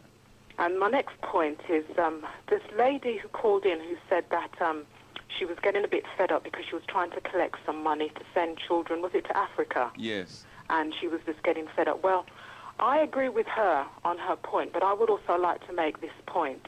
The money she's collecting to send the children Yes. away on, say, Cultural to Africa, exchange. pardon, right? Their parents, right, are striving to attain material things and superficial things, i.e. their fathers always tried to strive to see they can drive the biggest and the best car, right or wrong? That's the truth. Right? Well, yes. Sorry, can you just let me finish? Okay. Their mothers are always striving to see who can wear the best and most expensive weave-on, wig, and the best jewelry and the latest fashionable clothes. Now tell me something, right? If they have got the time and the money to expend on these kind of material things, do they not have time to see that their children's education is paid for or at least helped along? Oh, so you're talking about private education now? No, I'm not talking about private education, but the children who are to be sent on these trips, say to Africa or wherever, I don't know. Yes. Right? What are their parents doing towards it? Towards the children going? Yes. Okay. What are their parents doing? Well, I don't know, you know, but you see, sis, I don't know, that's a hard question because they could be disadvantaged children, they could be children that have no parents. Fine. If children are in homes, yes, right, or in state institutions and need help, fine, I will give all that I can. Okay. But people cannot expect other people to give and help their children while they are not interested themselves. In their own children. Mm-hmm. Exactly. Mm-hmm. We have to, you know, if I have a child, right, yes, and say, for instance, the child is not doing well at school in, say, maths, yeah, and I can, say, like, send them off to a little tutor a couple hours a week. And get up on their maths, yeah. And get up on their maths. I would gladly do that. If it means me going without a pair of shoes or going out to nightclub every weekend, then fair enough, I'm prepared to do that. How many black parents are prepared to do that for their children? I think there's quite a few, you know, sis. Well, I'm sorry, but I don't think there is. I'd like to think there are quite a few. Okay, let me ask you now, have you got children of your own? No, I don't have children. Okay, well then... I'm drawing from one personal experience. Perhaps I shouldn't say this, but I'm going to say anyway. I was in a relationship with somebody, and he drives a Mercedes car. And he's got children? While his partner also drives a car, and they're all, you know, dressing up and going out living high life. Now, their children are on 6 weeks holiday. Yeah. Right? And they want to send their children to, like, little summer school, and it's going to cost them money, right? And they are not prepared to pay that money. To send their children to summer school? Yeah. Okay, well, you know what? You see, on that point there, I'm going to say it clear for all children, right? Because I'm a firm believer in summer projects.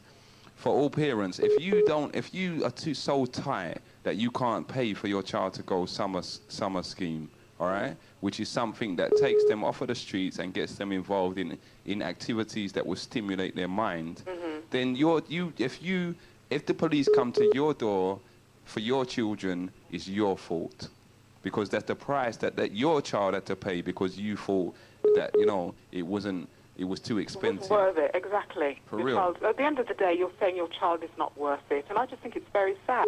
Yeah. You know, okay, if you haven't got, if you're unemployed, and, you know, you can't afford it, then fair enough. Yes. You know, but I just don't think that people should be expected to give when the parents themselves are not giving. Bothered. That's the truth, and I agree with that totally. You know. Yes, yes. Okay, those are my points I wanted to make. You see, and you didn't want to go live, and you come live, and you represent yourself beautifully. Oh, thank you very much. You take and care. I'd just like to say, you know, well done to the program you're doing. I started off listening when you were talking about Stephen Lawrence and the Stephen Lawrence family. Yes. And what happened to them. And I can't believe that the woman and her husband has had the strength to go to carry on so far. Through. Haven't they been icons for the black community? Yeah, I think they must have halos around their heads. For real. It's not visible to us because, you know, I can't believe, you know, these people have been put through. And then, you know, we talk about, you know, slavery is a thing of the past, we're all free. If we were free, what are they going to do? Look at the other cases that have been in the spotlight. That school teacher who was stabbed to death. 2-2s, they found his killers. That's right. That's right, and it was all over the place. The director of public prosecution, her husband was mugged. 2-2s. They found the muggers. Exactly. Yeah. So why are black lives not worthy of investigation? Well, this is the message and the signs that they're sending out to us. So, you know, we just got to take it on board for ourselves and deal with it ourselves. You know, that's the only way, you know, that we're going to get anywhere. Because if we wait for the police and the government and the authorities, as it were, that's in power, you know, to protect us or to change the situation, then, you know, personally, I'll say it's going to be a cold day in hell before we get there. Well, exactly. Well, I'm just sort of waiting to see what Tony Blair and his people are going to say and do. For real? Yeah, I think we've just got to give them a bit of... We know we're not going to come over 100%, but I think they'll give us a bit chance, more than the last government did. Well, I'd like to see that, you know, but... Sort of but we still have to sort of take a leading role ourselves, because at the end of the day, we have to help ourselves. And you know what? I'm going to say something which may sound contradictory to people out there, but you see the Labour government, personally, I think they're going to be worse than the Conservatives.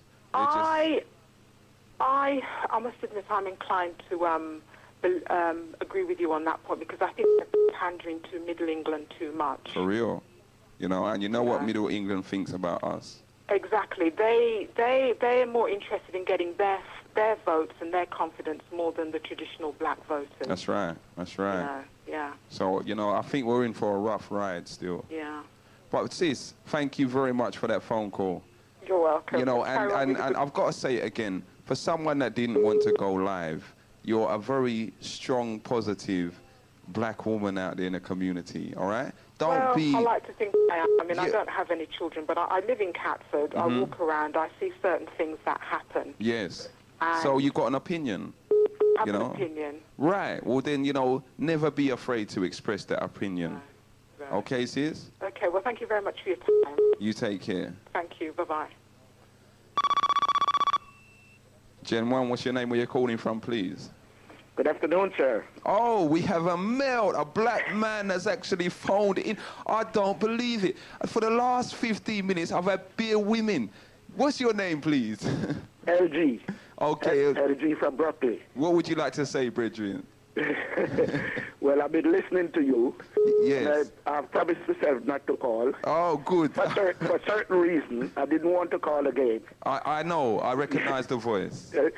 What I want to say is that some of us seems to just sit around and listen and ready to criticize. I hope we stop thinking and cut out these things. Okay? Right.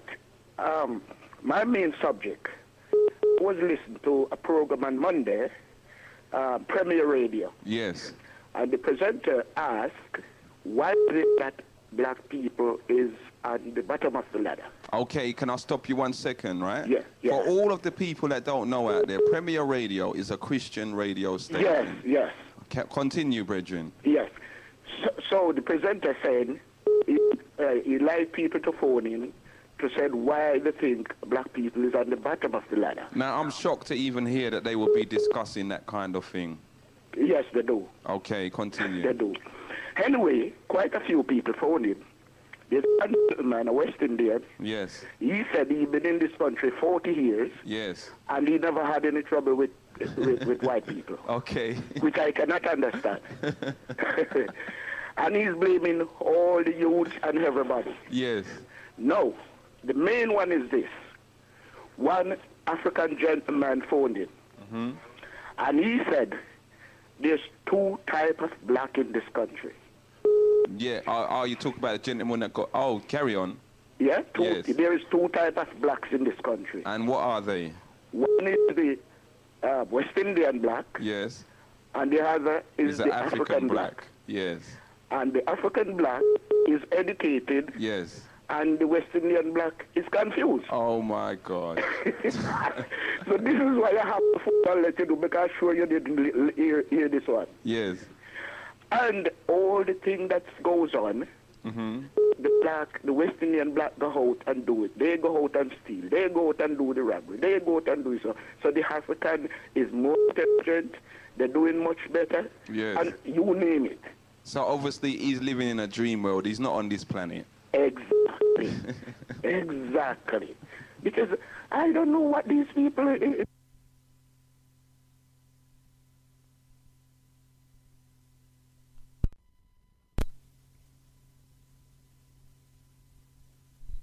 Heroin the same way you can go and buy a bag of weed. Okay. Yeah. The other thing with heroin is that I spoke to people who smoke that stuff and some people who inject it. And it's like, when they take it, they puke, they be sick. They're sick. They're physically sick. Because there's two ways of taking it. Again, for all of the youngsters listening, sis, explain to us, what's the two ways? Okay, one way, the first way of taking it is by chasing the dragon. They call it chasing the dragon. Chasing the dragon. And what they do is they burn it on foil, kitchen foil. Yeah. And they inhale. Don't tell them how to do it, but you know what I mean. Sorry.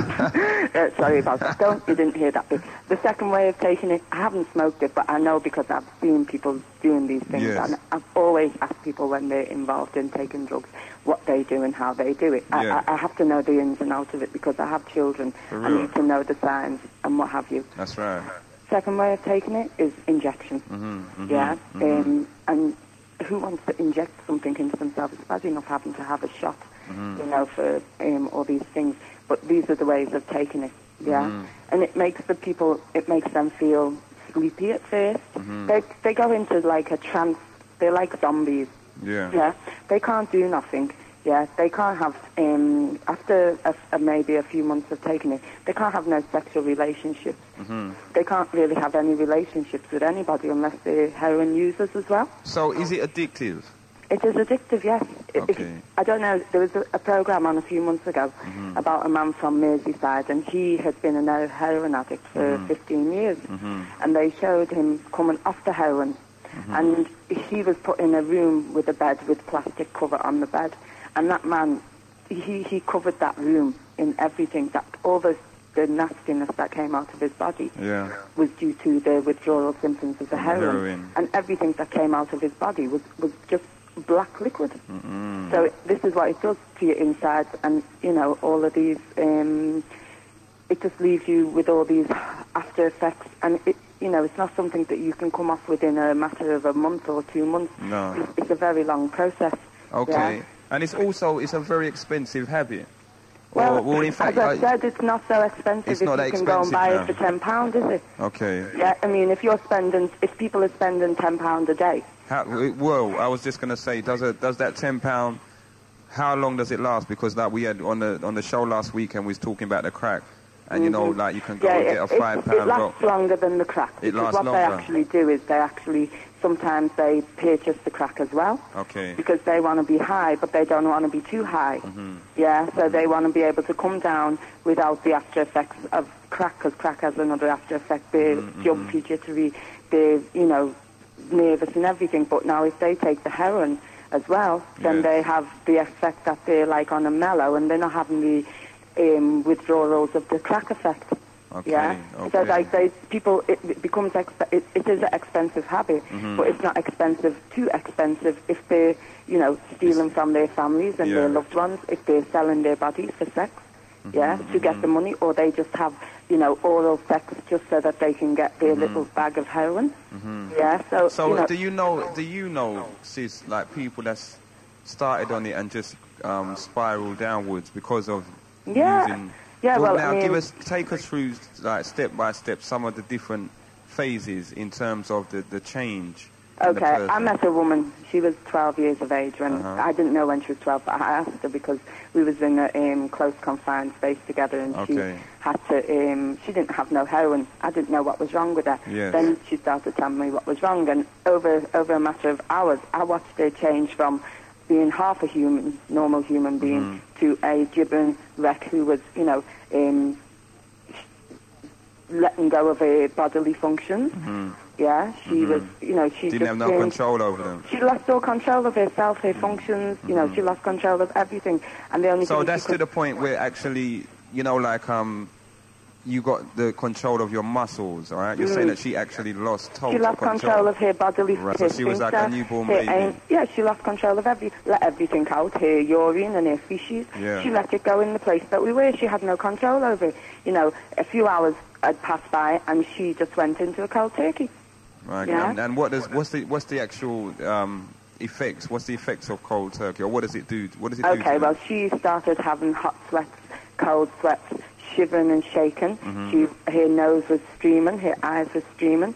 She just kept on like vomiting and bringing up clear liquid.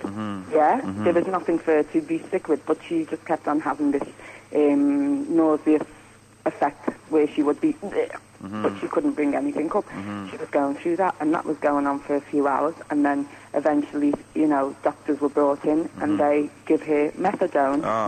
Yeah, which I is another... couldn't remember what the name of it was, but yes. Yeah, methadone is a heroin substitute. Heroin comes from the poppy Yes. plant, which is actually the same plant that the cocaine comes from. Yeah, but they're all related to each other, but in their natural form as the poppy flower, they are not a problem. Okay. But when you start chew up the leaf and you start to manufacture, synthesize, bring them into man-made stuff, is when we get the problem. Come. Yeah, Okay. and the West knows that.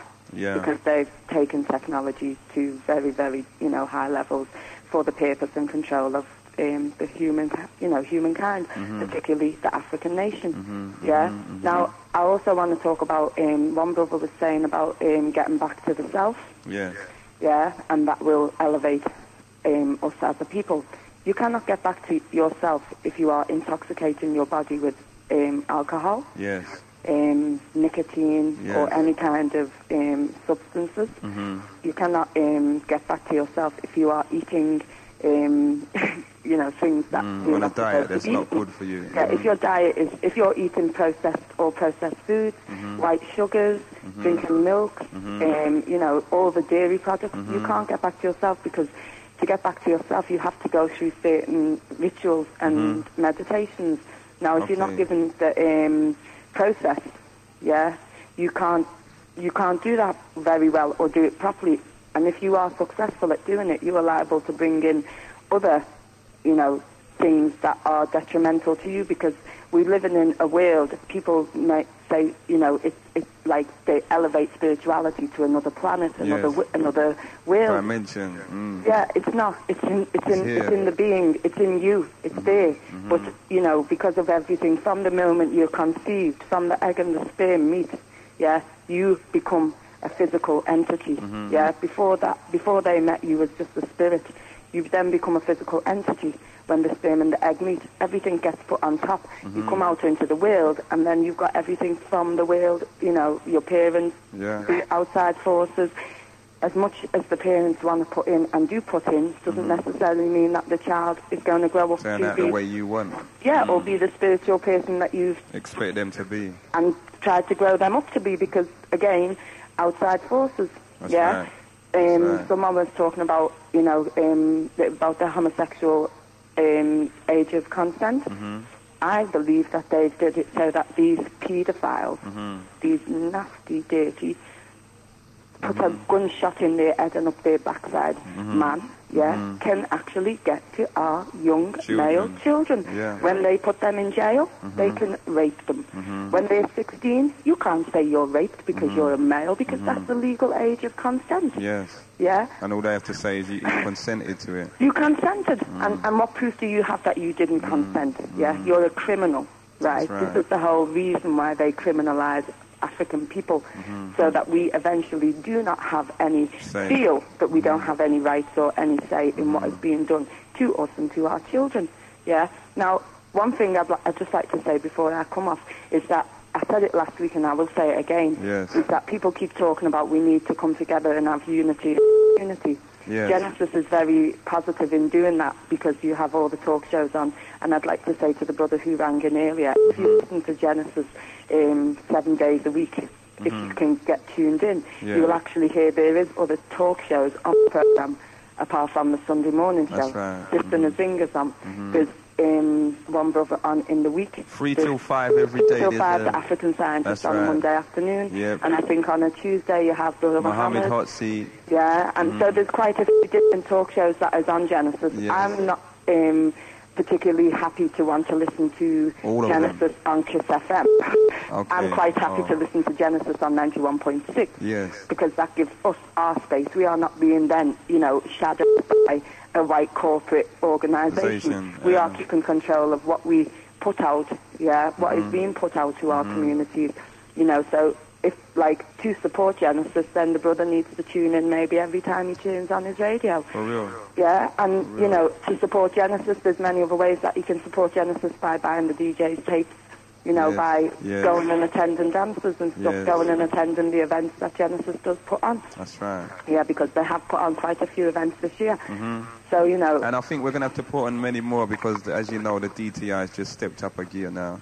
And that's what I was really concerned, because when I heard that, I thought, oh, no, we're going to lose Genesis. You know, we say we've got unity in our community, and you bring unity to our community. But, you know, people need to start maybe putting their money where their mouth is. £1 each from every listener.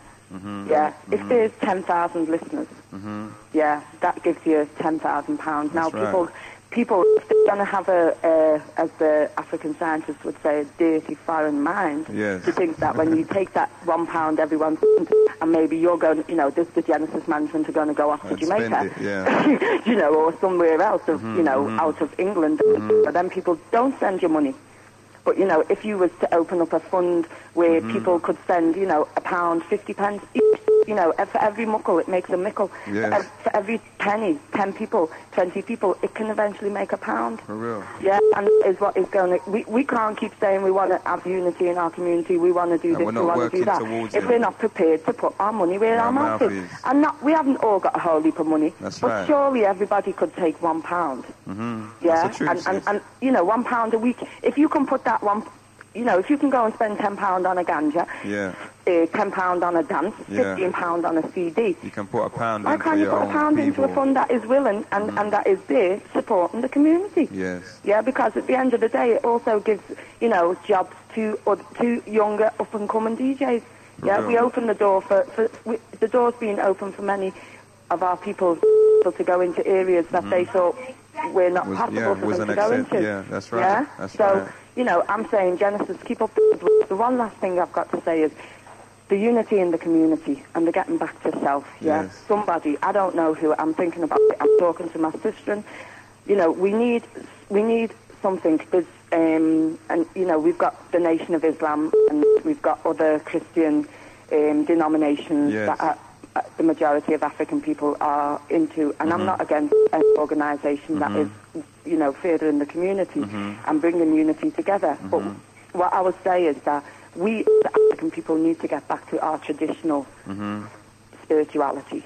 Yeah, and that is like, because they put about that, you know, African people worship the sun, we worship this, we worship that. If they get back to themselves, they will actually see that there's one self with 7 levels, and all of those levels make up the whole being. They make up the one, So somebody out there, and there's people out there doing it, because I know there's a society called the Orset Society. Yeah, I don't know if anybody is listening out there from the Orset Society, but is it possible, if they are, that they, you know, start put on in different areas of our communities, you know, some of these classes for self-development to bring the self, because without this, we, as a people, we will be doomed, as you were saying earlier, on doom and gloom. I don't believe that it's all doom and gloom in our communities, because there is pockets of positivity. Going on. It's for the pockets of positivity to connect up.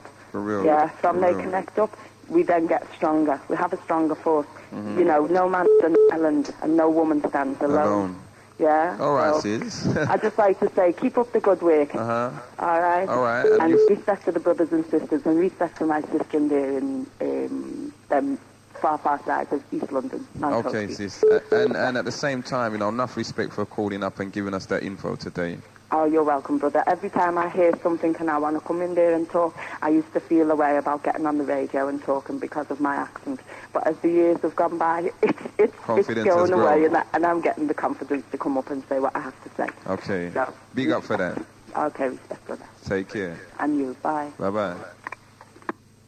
Okay, London Town, positive information coming out on the airwaves. Daddy Coolie.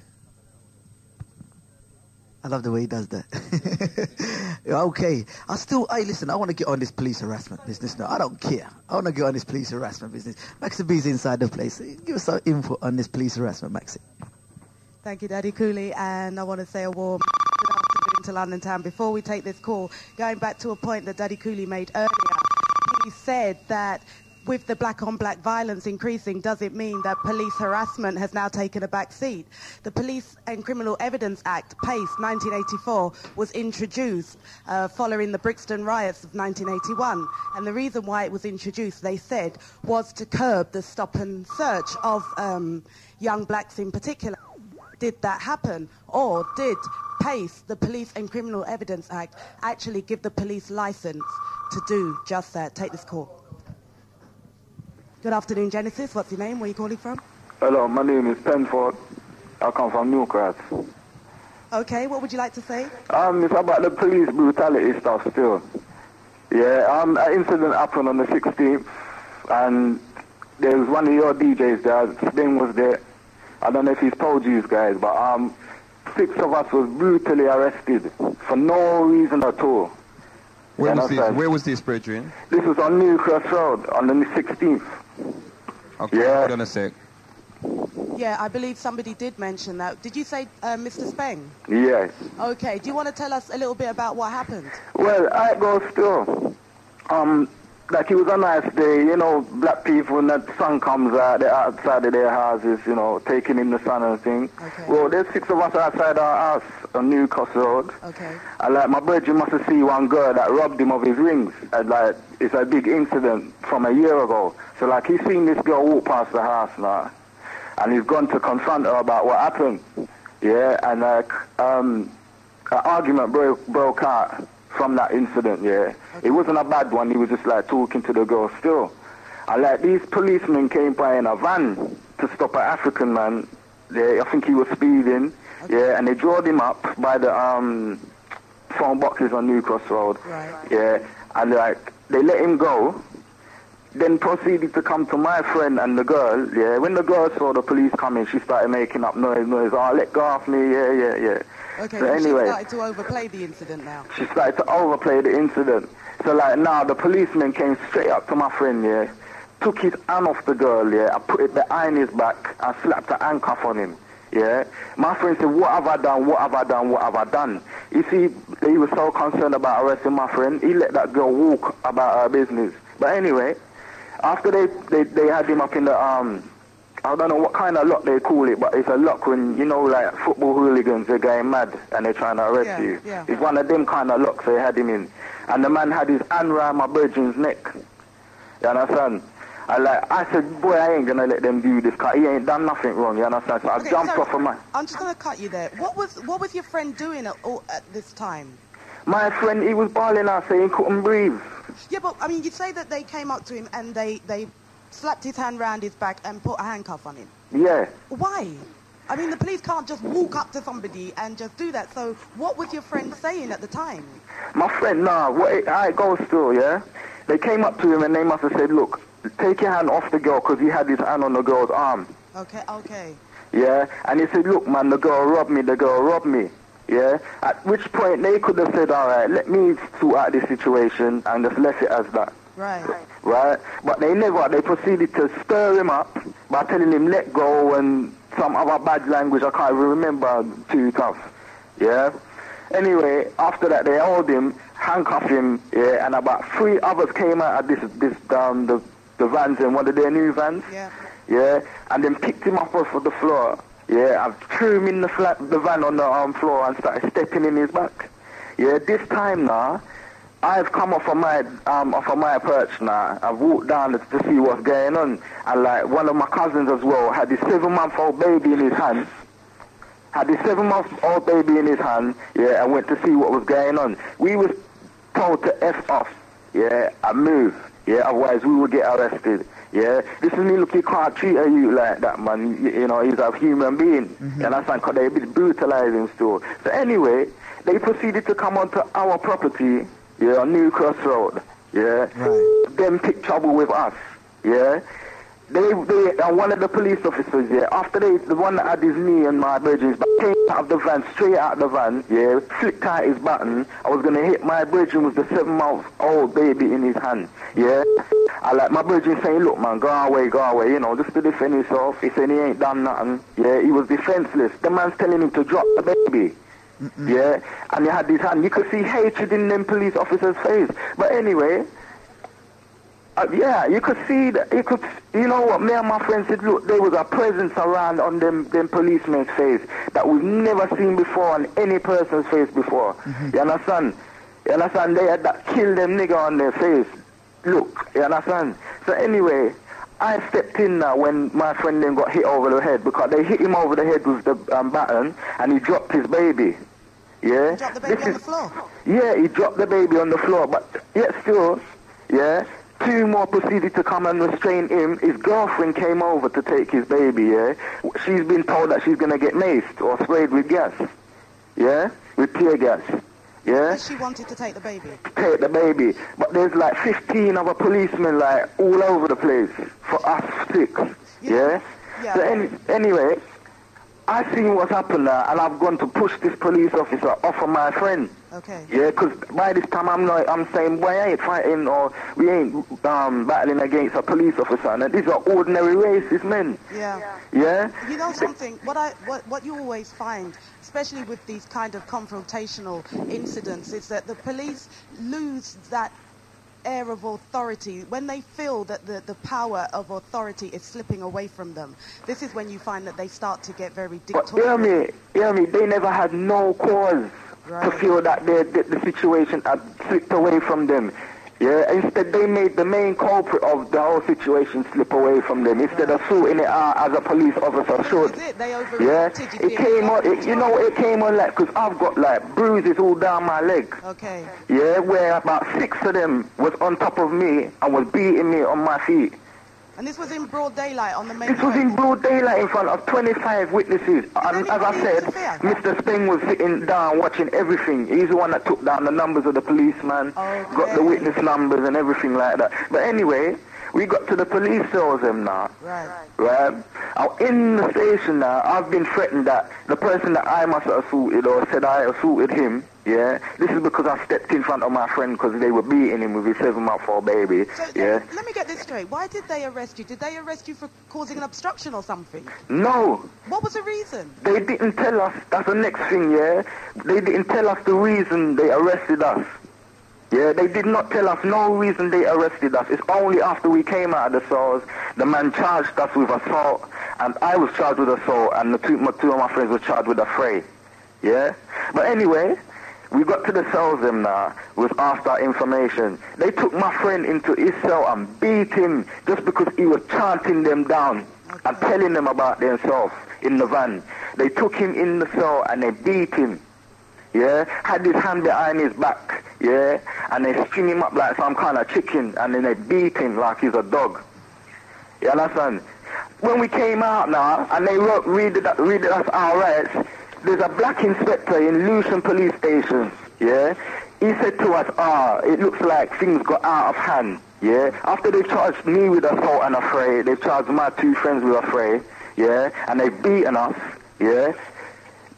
They told us that they're going to sweep this under the carpet and nothing might not come of it. You understand? We said, no, we ain't leaving it like that. You came on our property in the first place and you treat us like dogs. That's right. You understand? We are big black men, yeah? We are black men, yeah? Just because you see 6 black men in one place, that don't mean you should drop your sense of authority, yeah? Just because you got a uniform on and no one will really recognize it, yeah? And then brutalize them. That is not right. And we ain't standing for that. And I'm looking our grands out of this as well. Right, yeah, I've got legs, I've got bruises on my legs, yeah? I've got backaches every night. Yeah, and I can't hear myself in one ear as well. That's to the way out they beat me with them batons. Right, Bridget, listen. Now, right, okay, now, we're going to take this on for the next stage now. Okay, you said the black inspector came in and said, like, well, things got out of hand and they might sweep it under the carpet, yeah? Yeah. Did you not have any legal representation in the police station whatsoever? Listen, because of the way everything was going on, yeah, we said we didn't want none of their solicitors, yeah? Okay. We only talked to a doctor. Right. Listen, you know, when I went into the doctors, what the doctor said to me, their own doctor that works in their cells, he's had worse than this. He's had rape and he's had murder, you know. Right, but you know what's going on? You see what's happening now is as well. You see what happened, and we leave ourselves because we don't know our basic rights of what we can and can't do. You refusing legal help inside that might might do you more harm. You see what I'm saying? Yeah, and it's yeah. not due to your fault still, it's just not knowing. And this is what we want to do, this talk show about police harassment, so we can get some people of knowledge on the air telling us what we can actually do and what you can actually do to go forward for your claim. You get me? It's no point you saying we ain't going to stand for it, so go to do this, because I don't know if you really know what you can and cannot do.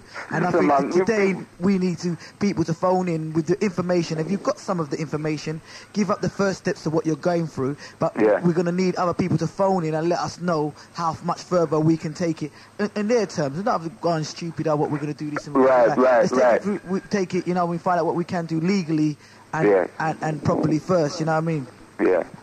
Listen, man, I know that even if I was going to fight this thing, I'd have to come correct with proper info and stuff like that, you understand? Because it's there, even the judge that we would have took it to come and, you know, sort out everything, it's made their laws that they're following, you understand? So I have to come correct with all the information, all evidence, and plus God's guidance as well. You understand? Because what I really want to do is take their system and twist it in their face. Well, this is what I was going to say to you, see. It could be the reason why they've decided not to proceed is because they know that they didn't follow their correct procedure.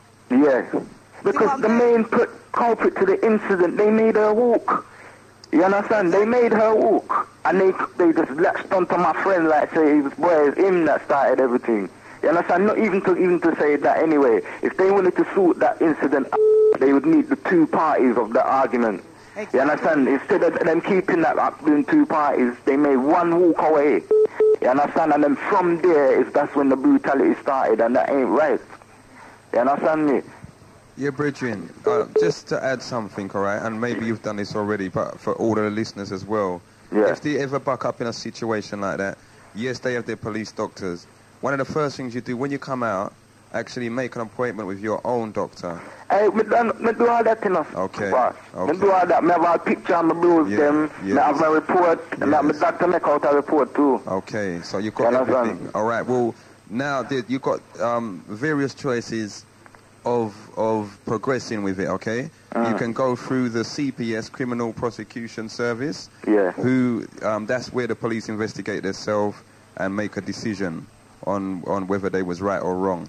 You can go to the CRE up in Victoria, the Commission for Racial Equality, who also taken a lot of these cases against the police because it's based again on a racial bias. You know, so and then again, you've got legal advice. There are certain solicitors out there on the street. There's even law centers. But if you look in some of the black press, you will find specific black solicitors that specialize in these things. Okay. Also, right, it's worth looking up. There's a brother called Lee Jasper, right? He's like Lee Jasper. I believe he's situated down on London Road. I'm going to get the proper address. I had the address, but I left it behind, right? But he deals with actual police harassment, where he takes them on one-to-one all the time, okay? And he does certain seminars and speeches about police harassment and what certain things you can do and can't do. Okay? So he's situated down at the South Bank, down off London Road there. Have you got a number for him? What I'm going to do, I've got the number for the place, right, but I haven't got it on me, so I'll have it put up in the studio this week. Or if anything, give it to Spring and you will contact me. Yeah, because I tried to get hold of him to come in on today, actually, but to the fight through the DTI and thing, we can't get that program fully, but we're going to line it up, and he's going to be coming in and continue, you know, your rights and your therefores on police harassment as well, all right? Yeah, all right.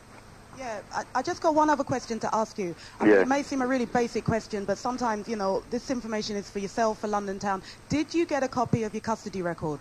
Where they charged me with? Everything. It gives you the details of your detention, your arrest, your detention, everything. You're entitled to a copy of that.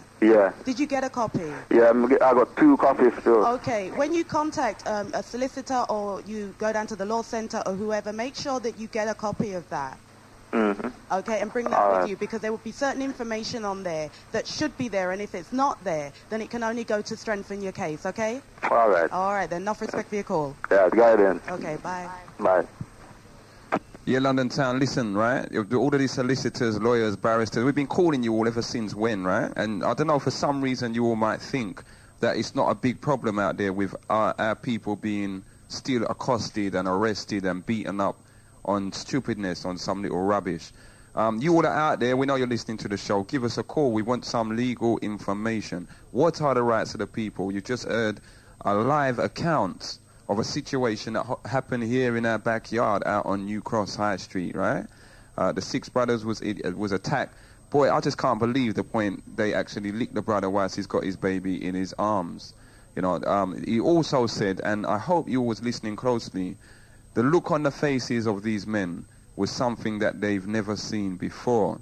Now, this is 6 black men talking, you know, grew up here, experienced everything with police and come across police enough time, but they're saying this particular look that was on these people's face was, boy, something else.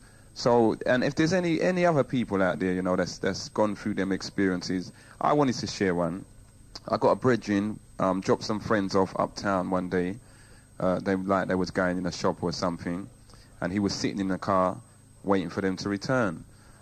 By the time he spun round, there was 4 police marksmen with their gun pointed inside the car, telling him hands up, blah blah, you know, all of that thing there, frightened the life out of him. And eventually, anyway, they just wanted to know what he was doing up in the West End, black man in a car, you know. So things haven't changed. Also, a lot of you might have read the South London Press this week. 2 black brothers went to book tickets in a booking agency, and they locked the doors on them, wouldn't let them in, and they stood outside knocking. They saying they're closed. They knew they was open because there was white people inside the store. And next thing they knew, boom, police draw down for them. They was arrested.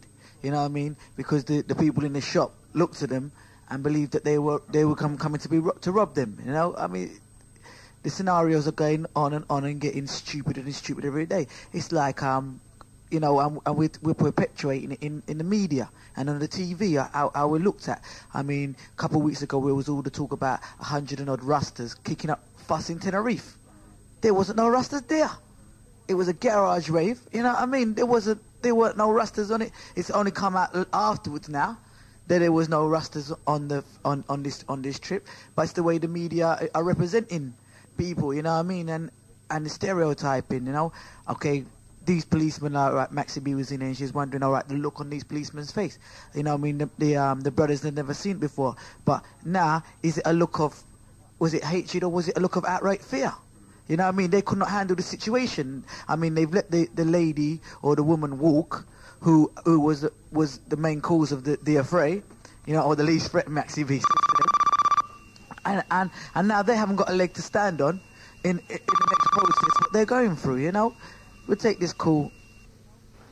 Good afternoon, you're in tune to Genesis. What's your name? Where are you calling from, please? It's me, brother, girl. Yes, blood.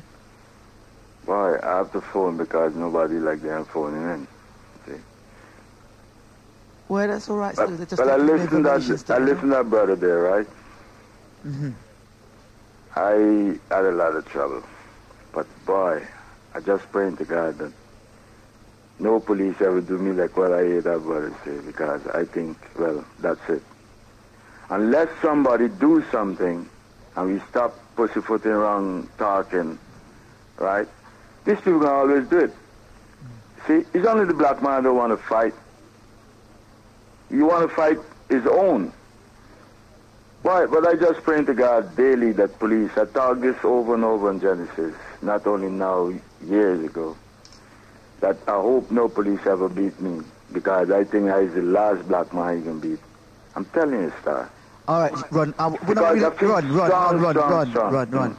We want to get in some legal proceedings of what we can do differently. But they're not. Can we just go that way for change? All right, we've been in this situation before. We've been in that talk there, and we just want to get some other, you know what I mean? Because we have got stages where people have been paid out and received sums, and it's been in the paper, and them things haven't been highlighted. So that's what we want to find out where we can go from there, okay? Because when we go to the rectory talk about it, nothing happens there either. So we'll just leave that side a bit for a while. And but brother, you talk about payout. Look at the train. The people got to go through. Yeah, we know we've been there, okay? We're just going on a different way for this afternoon. Peace.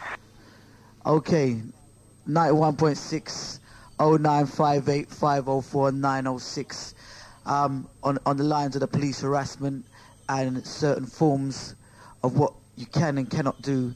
And I like the police have been complaining about the massive payouts that they've had to pay out. Right? They're complaining. They've gone back to appeals, and they want to set a cap, a limit on how much they have to pay out to somebody they injure. Okay, so there has been successes out there of taking the police to court for harassment or for wrongful arrest. So let's start highlighting the rights now, you know what I mean, and giving us the information of what we can do. Because like it got to a stage where I was wrongfully arrested, and I won my case in court. It went right to the Crown, to the judge, threw it out. But then I was advised not to take it no further, and I was advised by lawyers, you know what I mean. It goes, okay, you won, but leave it at that, because they would try and wangle it around this way and that way. And that was the advice I was given. And I could have a couple of grand now sitting down, because boy, the policeman was well in the wrong. I mean, it even got to the stage where he said to me, they had a bad day. You know, and I sat down in the police cell with the man and the sergeant, and I sat down and I said to the sergeant, this man ain't even told me why he's arrested me. And the sergeant looked at the officer and goes, why have you arrested him? I mean, that's it. That's how far it got. I'm sitting opposite the custody sergeant, and I don't know why I've been arrested. He don't know why I've been arrested, and the man is making up a charge there and then, and I'm saying to the man, stop it. You know what I mean? Don't take it no further. You know what I mean? You've had your fun. Let me walk out of this jail and I'll carry on with my life. You get me?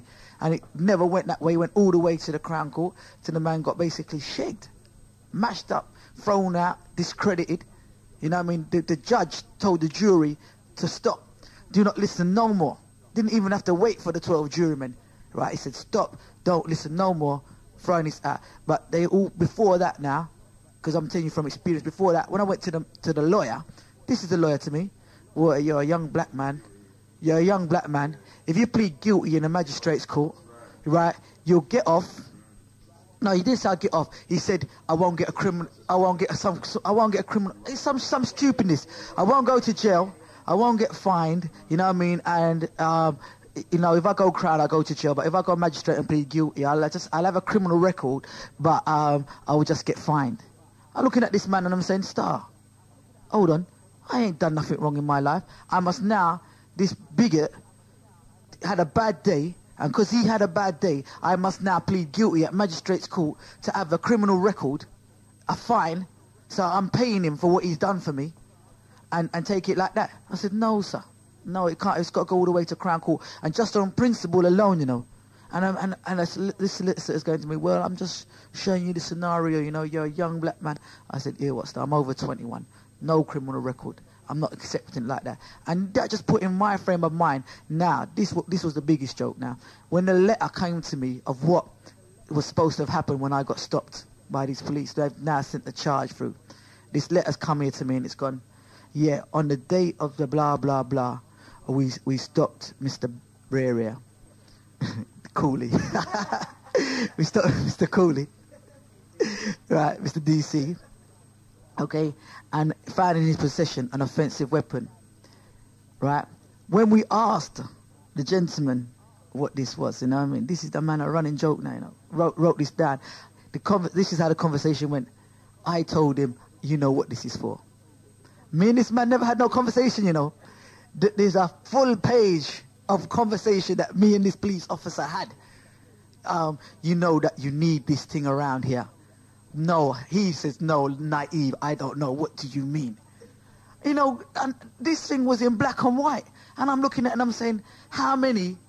And, you know, I've got to tell you now, I was one of those head in the sand brothers, you know what I mean? When a man told me he got arrested by the police, I said, yeah, man, you should have behaved yourself. You must have done it, you get me? I'm just holding up my hand, I'm telling you direct.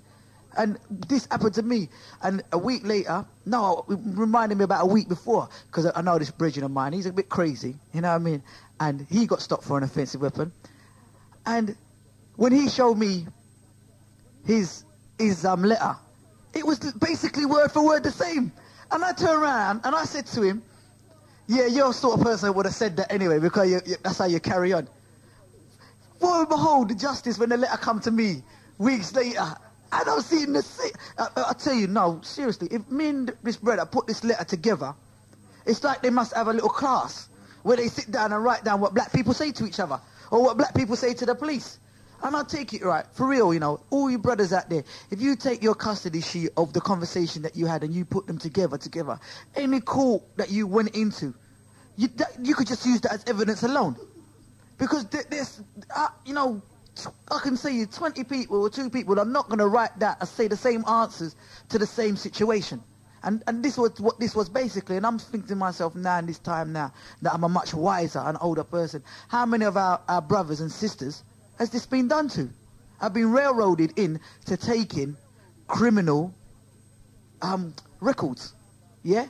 I mean, you get stopped by the police, blah, blah, blah. They're threatening you, say, well, you can go to jail or you can plead guilty and get a fine. They're not telling you about pleading guilty and having a criminal record for the rest of your life that's going to be showing up anytime you go for a job interview or anything like that. How many of our youngsters out there have been railroaded into this position and railroaded because of the system, and the solicitors that they've gone to see are advising them, saying to you, well, why go to jail?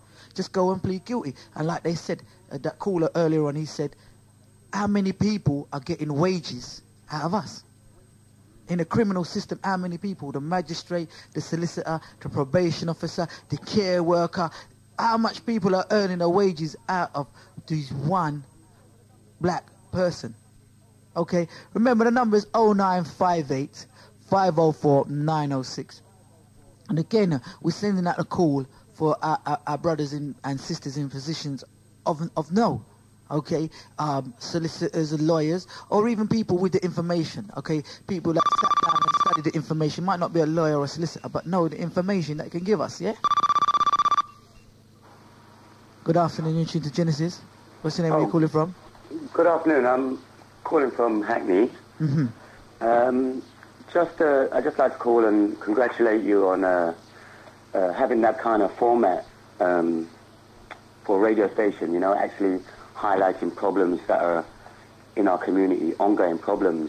As far as I'm concerned, it's about 15 years too late, because when we had the opportunity to look into these things years ago, we didn't take it. But now problems have, which were always there, they've manifested themselves times by 10 or 100 in some cases, and we can see the need for more information, you know, for more community awareness and what have you, and with such a powerful media as a radio station, you know, I think it was always inevitable that we would come to a stage where we would use a radio station to try and help our brothers and sisters out there today. Yes, brethren. Yes, yes, okay. Yes. Well, is there any information that you've got for us as well on this topic? Well, back to the police. I mean, I've lived in Hackney all my life. They stopped me just the other day. To be quite honest with you, you know, anytime I'm stopped by the police, I must be honest. I kind of think, well, I could lose my life, or I could just lose 5 hours of my time, or you know, you just have to handle it that way. But to all the brothers out there and sisters, a bit of tact. Yeah. Show them that you're not afraid, because I mean, don't get me wrong. You know that. You know, I like when the policemen. I like when they threaten to look up. Yes. When they threaten to do that, I say, yeah, you done that to me when I was a kid. You understand? I'm a big man now, but differently. If they were to do that again, I'm ready to let something out. You get me? Yes, in their face. Okay. So you know, I still owe them, because the police beat up my mum when I was about 11. Okay. But you know, she was innocent, but differently, she showed them that, you know, she's a woman, but you can't push me around. When they tried to molest her and things like that, she one of them foot. Yes. You understand? So, you know, they bust her skull for it. You know, black people gonna get their skull bust all the time. That ain't gonna stop right now. That's right. But you know, so long as we're kind of over it and we kind of know where they're coming from. That brother who talked about the look on their face. Hey, what police ain't out there to give you no nice ride. You know, nowadays they know that if they broke a skull, they got to answer to someone for it. You know, they might get suspended for a few months and still get their job. That's right. Yeah, look at man like Brian Douglas. They done gone, but you see them man, they're martyrs today. We just don't really know the coup, but them man, they're martyrs and what have you. So I just like to say for black people, we need to find the unity. Don't. It's out there, but we're suppressing it. Yeah, because we've got other things on our brains like Beamers and mobiles and some, you know, we just got a lot of the background, you know, we've got the knowledge, we just need to use it right. We've also got the examples in places like First Babylon, bloody America and what have you. We shouldn't watch too much what comes out of there. We shouldn't also watch too much what comes out of Jamaica as well. But we've got to take the good and put down the bad, you understand? Yes, and show them people there that, you know, we're different. We come, you know, we're here in Britain. Yeah. You know, we're neither West and we're neither East, you get me? So we can make good judgments here, you understand? Take the good and put down the bad. That's what we need to do, my brother. Okay. Big up for an older London town early, brethren. Yeah, respect to your station because you're doing a lot more than just playing music, yeah? Okay. That's what we need. One love. Thank you very much. Yeah, London Town, you know what it's about, a Big Gen 1. We have the most information shows for you. 3 till 5 every day of the week, between the hours of 3 and 5, you can catch some form of information. And I know, again, this week we've got a new presenter with us, 3 till 5 on Wednesday. Brother Nana Kweke, the High Priest. You know, he'll be doing the Wednesday show, 3 till 5. You also have information shows. You got the sisters, Imani and Sakuti. Where are they, Daddy Coolie? Hey, yeah. Wednesday, 9 to 11, Step Forward, Sakuti and Imani. You have the same night the Minister Rebel, 1 to 3. You have the Muhammad Speaks, the Nation show, 1 till 3, and that's on a Monday night.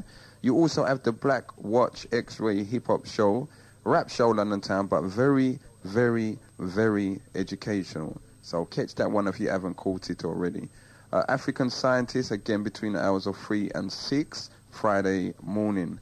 We also have the Big T with the Summer Sunrise show, music and education.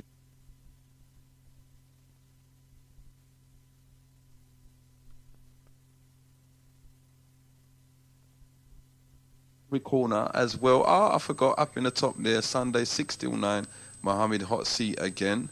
So there's information flying to, fro, everywhere, all over the place. See? Oh, yeah. Oh, listen to this. Daddy Coolie just reminded me, 6 till 9, Saturday morning, the Nitty Gritty show with myself. See? I forgot, you know, but yeah, psycho. Anyway, listen, this thing with the police, man, it's a serious thing.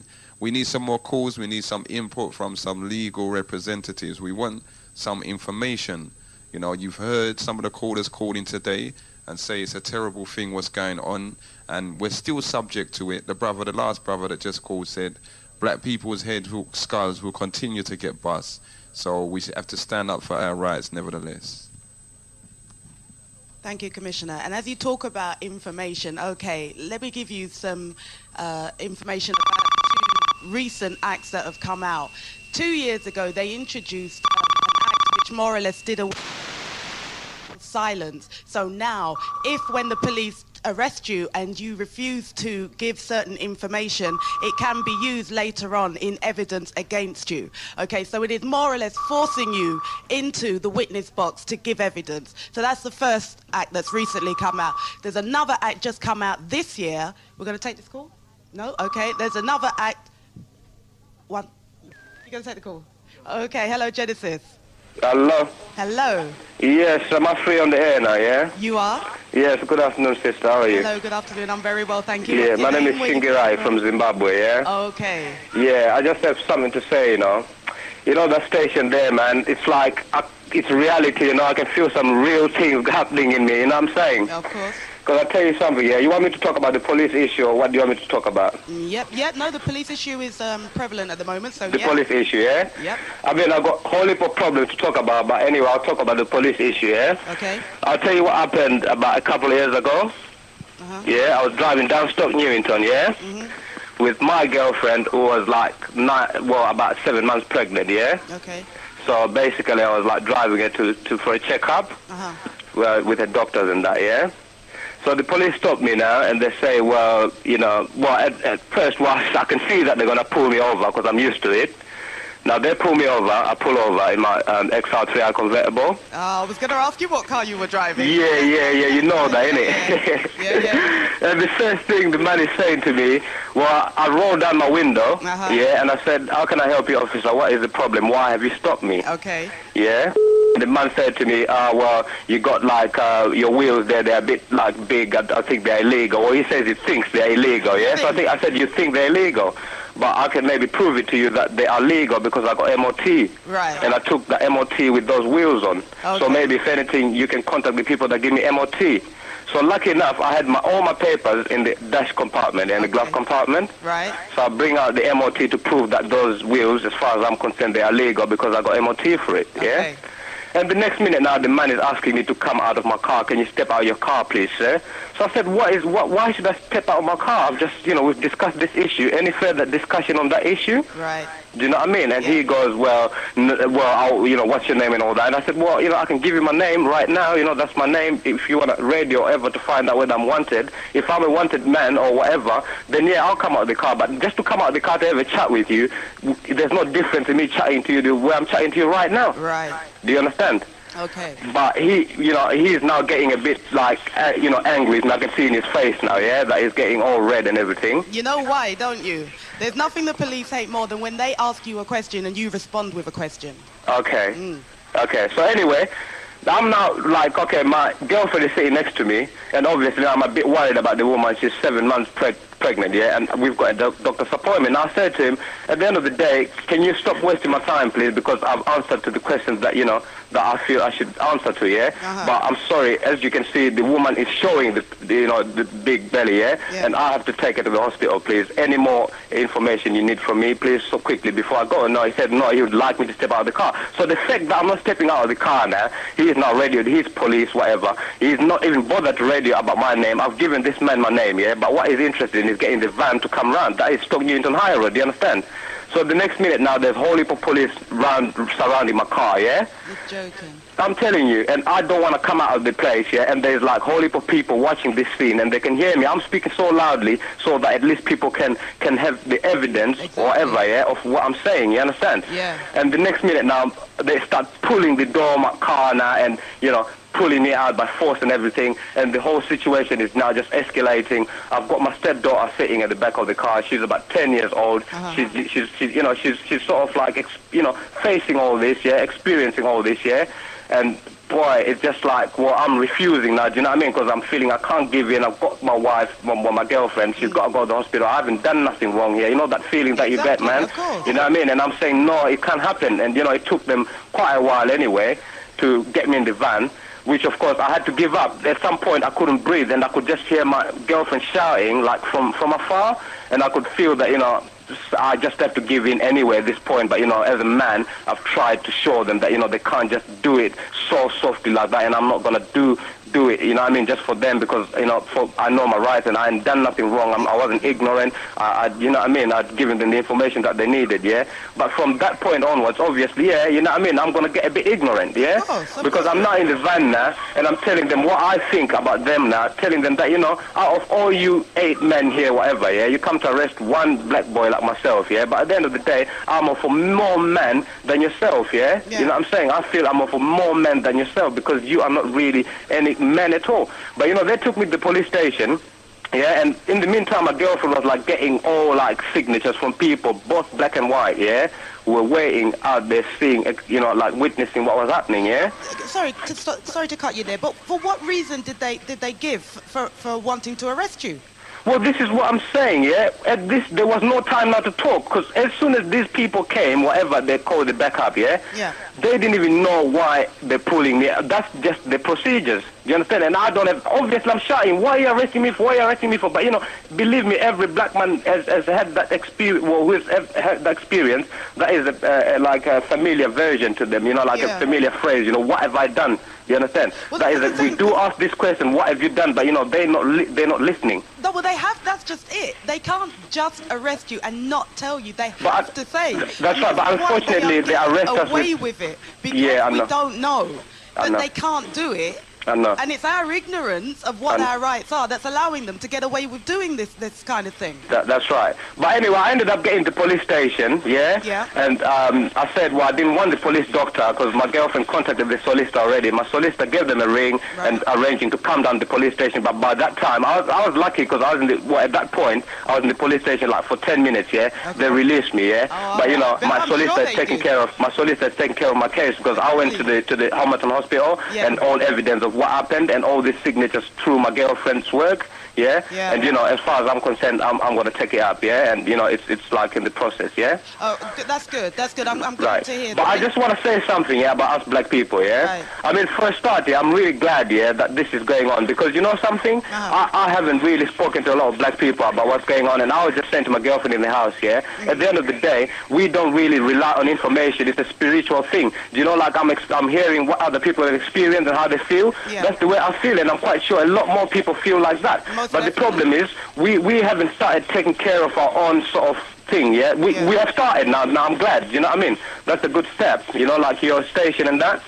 But, you know, I tell you, I think we just, to be more strong, we need to be more strong people. I think we need to identify ourselves. Maybe we need to learn from America a little bit, I mean, because what they done in America is, like, identify ourselves as one. Because, you know, I still know some brothers and some sisters, who don't really know where they come from. Now, I think if you don't know where you come from and be proud of who you are to start off with, you can't even talk of unity, And, I mean, you know, to talk of unity, you need education, Now, as far as I'm concerned, in schools in this country anyway, their education system, is not really designed for black people. Now, I don't know whether they're saying take it or leave it, but, you know, to be honest with you, I really strongly feel that, you know, we haven't got really, and they're not designing the education system for us to have any piece of the cake. So I think what we can do is what Minister Farrakhan is saying, do things for ourselves. Exactly, and that's exactly what we're trying to do, and we're going to continue. Thank you very much, because we cannot keep on talking about it and keep on saying this country, because after all, this country is not our country. We just happen to be born here, some of us, and it's clearly showing that we can't really relate to their ways of how they send the information, because who is sending out the information on television? I mean, as far as I'm concerned, information is very, like, strong sense of, you know what I mean? I mean, it affects you as a human being, you know, like the way you live, you know, how you get the information, you know. And the truth is, I feel they give, whether they give the wrong or right information, but it's not designed for us at all. It's kind of like confusing us. Well, so we need to dish out our own information. So that's what we need to start aiming for. Here on Genesis, this is why music isn't the only thing that we're about. We're about music. We're about education. I want to thank you very much for your call. That's thank okay, you for your input. And keep it locked. Thank you very much. Thank you. Bye-bye. Okay, lovely. Bye-bye. Yes, London Town, I was about to tell you about the second act that's recently come out. Now, the second act was released, was passed and came into force this year, 1996, last year. And what it does, it now forces defendants, when they go to court, to produce a defense statement, i.e., in preparation of the case, you now have to produce a statement giving details of why you are defending the actions that the CPS are taking against you, and also why you disagree or what it is about the CPS's case that you are contending. Now, initially, it was a case that if the CPS wanted to bring a prosecution against you, all you had to do was sit in court and let them prove it, because the balance was beyond reasonable doubt. They had to prove your guilt. Now, the emphasis of guilt is now being shifted from the CPS to the defendants now, and you are having to work to prove your case. So it just goes to show that from the moment that you get arrested and you enter into a police station, the battle has only just started. Coolie. Okay, London Town, we never told you, but today the talk show is going to go until 4 o'clock. Okay, People's Talk Show is going on until 4 today. Okay, and Senator B is going to take up the play from 4 till 6. There'll be no Sunday afternoon gravy just for this week. Just for this week, there'll be no Sunday afternoon gravy. Okay, Senator B won the toss of the coin. So he'll be going through from 4 o'clock, and the talk show will continue. So if you just got in on the talk show and you're saying, normally we'd be finished now, and that's what's been happening quite a few weeks now. People are just stirring out of their bed like Daddy Coolie, Maxi B, and catching the last part of the talk show. So for today, we're going to go until 4 o'clock. But remember, the talk show is from 11 till 2 in the afternoon, all right? 11 till 2. And the rundown normally goes from there, 2 till 4, Senator B, 4 till 6, Mr. Shorty, 6 to 8, the Scratch Master D. We're going to take a slight pause for the calls, then we're going to open back up the phone lines and carry on afterwards about police harassment, school bullying, heroin, and the lowering of the age of consent for homosexual gay sex.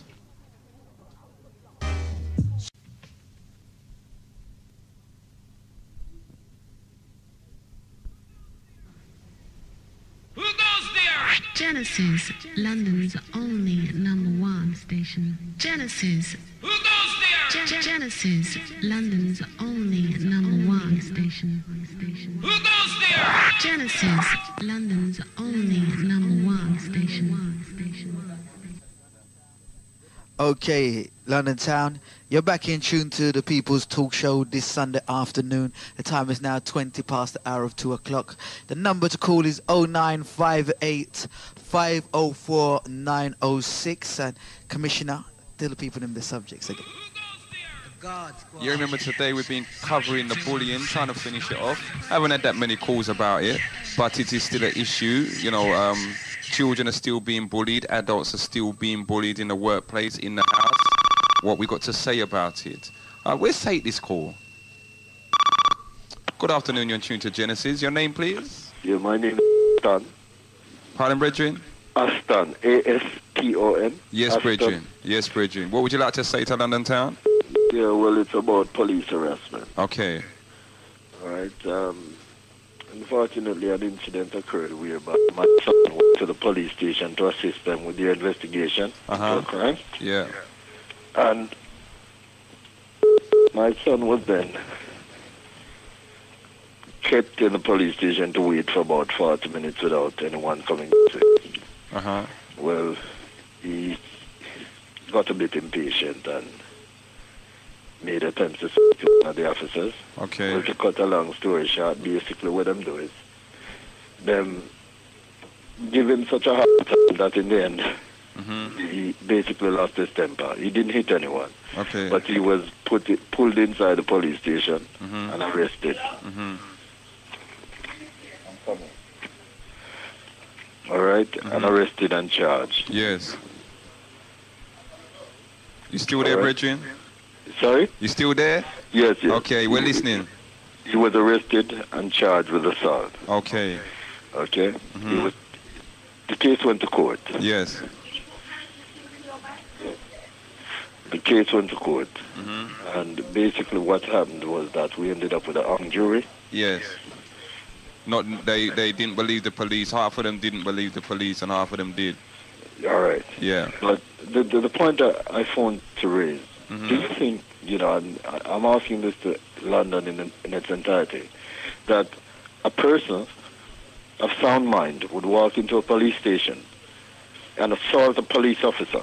Yes. Right? Knowing fully well that there's about 200 or 300 police officers that is actually based at that station. They wouldn't have to be of sound mind. They'd have to be a bit mad. No, you understand what I'm trying to say? This Yeah. is how ludicrous the legal system is, right? Another point I'd like to raise to you is that I always thought that the law states that one should be tried by their peers. Yes. Right? I went into a court where my son was tried, and there was 12 white jurors and not one black juror on that jury. So they don't reflect. That's not a reflection of us and our community at all. You understand what I'm trying to say? Yes, brethren. All right, so at the end of the day, you know, I've been living in this country for nearly 40 years. Yes. What I've come to realize is that, right, the system as it stands is not there for you or I. It's not geared for us. And Okay. this court that you went to, brethren, was it a local court? Yeah, it's London Intercession. Yes, okay. Yes. In a London Crown Court. Can you just wait, please? All right? Yes. Yeah, as I was saying to you. And another thing I find is that I went to that court and I was there for 4 days with my son. Yes. And in summing up, the judge actually summed up in such a way that I found it to be very unfair. Yes. That a person who is supposed to be sitting there to judge or adjudicate, all right, is going to sit there and put across information to me which I think is untrue. It's not a true reflection of the evidence that was given in the courts. Yes. All right? His opinion was totally biased towards the police. Okay. Is this a reflection of justice? Well, you know, Bridget, I'll tell you something. In this British legal system, it is a well-known fact that the judges will always tend to believe the police over, and especially black people. They will tend to go with the police because you see the judges, they're of that old guard, and it's all old men, and they believe that the British police are the finest in the world. They will never tell no lies, and they never do nothing wrong. I hear you, my brother, but the question I ask is, yes, all right, how can that be justice when, if I am not wrong, it states that, right, all judgment is given. Yes. All right, and the evidence or the physical information. All right. It's presented. It's given, yes, right, on the evidence which is put forward. Yes. So that means, in the judge summing up, he should only sum up, right, the evidence that is there before him, not what he damn well thinks. He shouldn't be able to put across his opinion. Yes. All right. Yeah. He's supposed to deal with the law as it stands in helping the jury, right, to understand the law fully, and helping the jury to sum up the evidence that is there in front of them. That's right. That's right. But you again, brethren, you know, and I think it's a lot of people are now beginning to see that the justice system, how really tainted it is against us as a nation, you know. But it is an unfortunate fact that many of the so-called judges, many of the so-called, even the juries that are sometimes got together, like the point you raised, they're biased, man, or they've got their own opinions on black people in general, you know. And when they see you, little black boy, in the dock in front of them against this professional policeman that's got 32 years of service behind him, you must be guilty, you know. And that is unfortunately the British justice system today. So isn't that a predetermination of guilt? Well, in the end of the day, right? Like we witness these things here. There is some change. It's slight, but we're getting more knowledgeable, and more of our people are actually defending us. You know what I mean? I know the ins and outs. So, you know, in some stages, not even let us get as far as to that part of the system where the judge will, like you say, direct the jury to think in a certain way. You know what I mean? And the juries now, a lot of the juries now are more wiser to the situation of police harassment. It's before now, the 12 man used to sit there and believe every word that came out of a policeman's mouth. Now the juries are a lot more wiser and a lot more sensible, and, you know, don't take everything they say as gospel, you know? Yes, you know, well, I listen to you very clearly, and, you know, I mean, I understand totally, but my pain at the time was that we as taxpayers who contributes to the system is paying policemen, right, to sit down together. Because the fact of the matter, some of the things I've actually learned, which I tell you, it's, you know, eye-opening. Surprising, isn't it? All right, is that police officers are allowed to sit down and collaborate information. Together. Yes. All right? So that means that if you're an officer and I'm an officer, and we arrest someone. That's right. We are allowed to sit down and get that information together, right? So that when we go into court, whatever you say, I say, even though I might not have been there to see what went down. Like I said earlier on, you know, like when I was arrested, I mean, the police officer that actually charged me, or who was in charge, wasn't even the first police officer on the scene, you get me? And when I was getting my fingerprints taken by the police woman, she wouldn't even talk to me because she didn't know why I was being arrested. Yet she was the co-witness with the police officer when we went to court. But their both stories didn't collaborate. You know what I mean? They did in one sense and they didn't in another, because he's trying to justify certain things, but because she couldn't, their stories wasn't done good enough together, you know what I mean? She was telling the truth. I mean, he had to lie about even clothes I was wearing, you know what I mean? But she didn't even get that far, you know? She just recognized what I was wearing, you know what I mean? Because it even came down to what I was wearing had to be the ability for me to be carrying this so-called offensive weapon that I had, you know what I mean? And the way he described it and she described it was, you know, like I said earlier on, the judge just stopped it. But it was so surprising, you know, like you say, how they collaborate the story. You know what I mean? You go to the jail, you're there, and then when you come out months later, a statement comes to you, and you think, well, was this what I wasn't? Where was this? You know what I mean? It coming like a story from out of a fairyland. You get me? Well, my brother, you know, I just thought I'd, you know, sort of bring these to the fore so that, you know, London can actually hear and see, you know, about the system and see the way it's being operated. That's the truth. And I do hope that we can equip ourselves properly. Yes. All right. Yes. The problems we have to face. Well, Bridget, you know, one thing I wanted to say to you, right? Now, you sound like, as you said, you've been here 40 years, right? So you're a man that's experienced life. The sports life. Okay? Yeah. Now, again, within the justice system, we need more magistrates. We need more black judges. We need a lot more of these people. Now, a lot of people don't actually know that to become a magistrate, it doesn't take no special qualifications or nothing at all like that. Yes, I know, but once again, my brother, there's something I must draw to your attention. Okay. All right? Unfortunately, a lot of black magistrates out there today are actually being used. Yes. Okay, for the simple factor is that most time you go into a magistrate's court, there's 2 white magistrates and one black one. Yeah. Okay, and very seldom do you see the black one being able to put anything the black one says actually taken into consideration. Okay. All right? So at the end of the day, what I'm trying to say is yes. All right? I think the time has come when this equal opportunity thing that they've written should be equal opportunity and not a theoretically based thing which is there to suit the majority. Okay? So how are we going to come around to that? Because, as you know, that equal opportunities thing's been with us for a very long time. Yes, but the only way we can come around to it, yes, all right, is that we black people who are out there, right, try and eradicate the underlying trend, because at the end of the day, what is actually taking place is that in one breath, I am saying to you that we're equal. Yes. In the other breath, there's underlying prejudices and whatever going on. That shows that we're not equal. Okay? Yes. So it shows the inequality. Yes. All right? And what we have to try and do, those who are knowledgeable enough should enlighten those who are not knowledgeable enough. Yes. All right? And we should try and come together as a unit. You know, divided, we fall. United, we stand. Of course.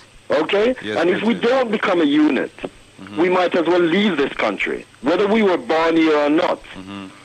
Okay? Because at the end of the day, we're going to end up facing the same problem. And my brother, it's escalating. It's not getting any less. Yes. Okay, brethren.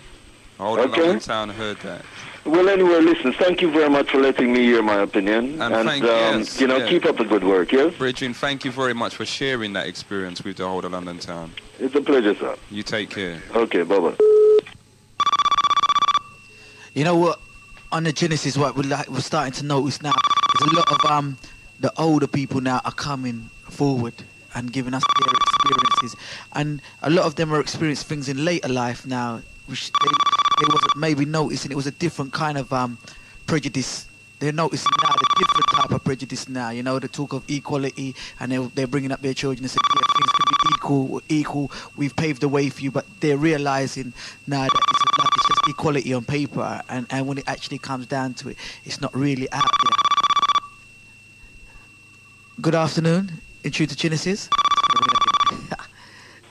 Good afternoon, you're in tune to Genesis. Yes, Daddy Coolie, Commissioner, this is High Priest. Oh, good afternoon, High Priest. How you doing? How you all doing over there? Not and so the bad. sister, Maxi B. Maxi B, yeah, greetings, Maxi B. I just want to ask a question here. If you were in a posse or a firm or a gang, like in the States, and one of the members did something, do you think that the other members of the posse or the firm or the gang would support that brother? What I tend to find, it depends on what you mean and what they do. You know what I mean? If they do a criminal act or act of violence or a wrong act, do they support it, or do they support when the man stands up for himself? What do you mean? I mean, do they support each other generally through thick and thin once they're a member of the posse and they've been through whatever initiation ceremony that they have to go through to be a member of that gang or posse? They support each other through thick and thin, don't they? Yeah, well, yeah. Yeah. Now, what I'm trying to say is that we've got to remember that the judges and the police are part of a very evil Masonic order in this country. Yeah, because that's the levels I'm dealing with on a spiritual level, yeah? And we all know that they're part of the Freemasons, and they practice their rites and rituals in which they swear allegiance to each other through thick and thin. So no matter what happens, when one policeman does something, all of them are in support of, or they support the brother through whatever that they have to go through. Yes, sorry about that. I'm going to say welcome to the African scientists, and the point that you was talking about where they're a society of their own, yeah? Yeah. They agree. But now, okay, a lot of the policemen that are coming up now are from a different line of generation, yeah? So what, you know, the new ones that are coming forward, what are they indoctrined in the certain followings now? Well, it doesn't matter whether the new members coming in or not. They all go through a particular initiation ceremony, which is not the public sort of like passing the police exams, yeah? Okay. They have their own internal initiation ceremonies which they go through. They have their own names for different races of people, and they have methods of behavior for different races of people, yeah? And even though you may be a black policeman or black policewoman in there, because I know an ex-black policeman and an ex-black policewoman, they never felt accepted, and they never went through those particular initiation ceremonies that happen within the police system, yeah? It's a very sort of insidious and evil system that they inculcate. And a young white policeman might get into the police with all good and idealistic ideas. Okay. But once they get in there, they become part of whatever is going on, and they just become just as racist and as evil as the rest of them. Now, this Masonic order dates back to ancient history. It actually comes from Egypt.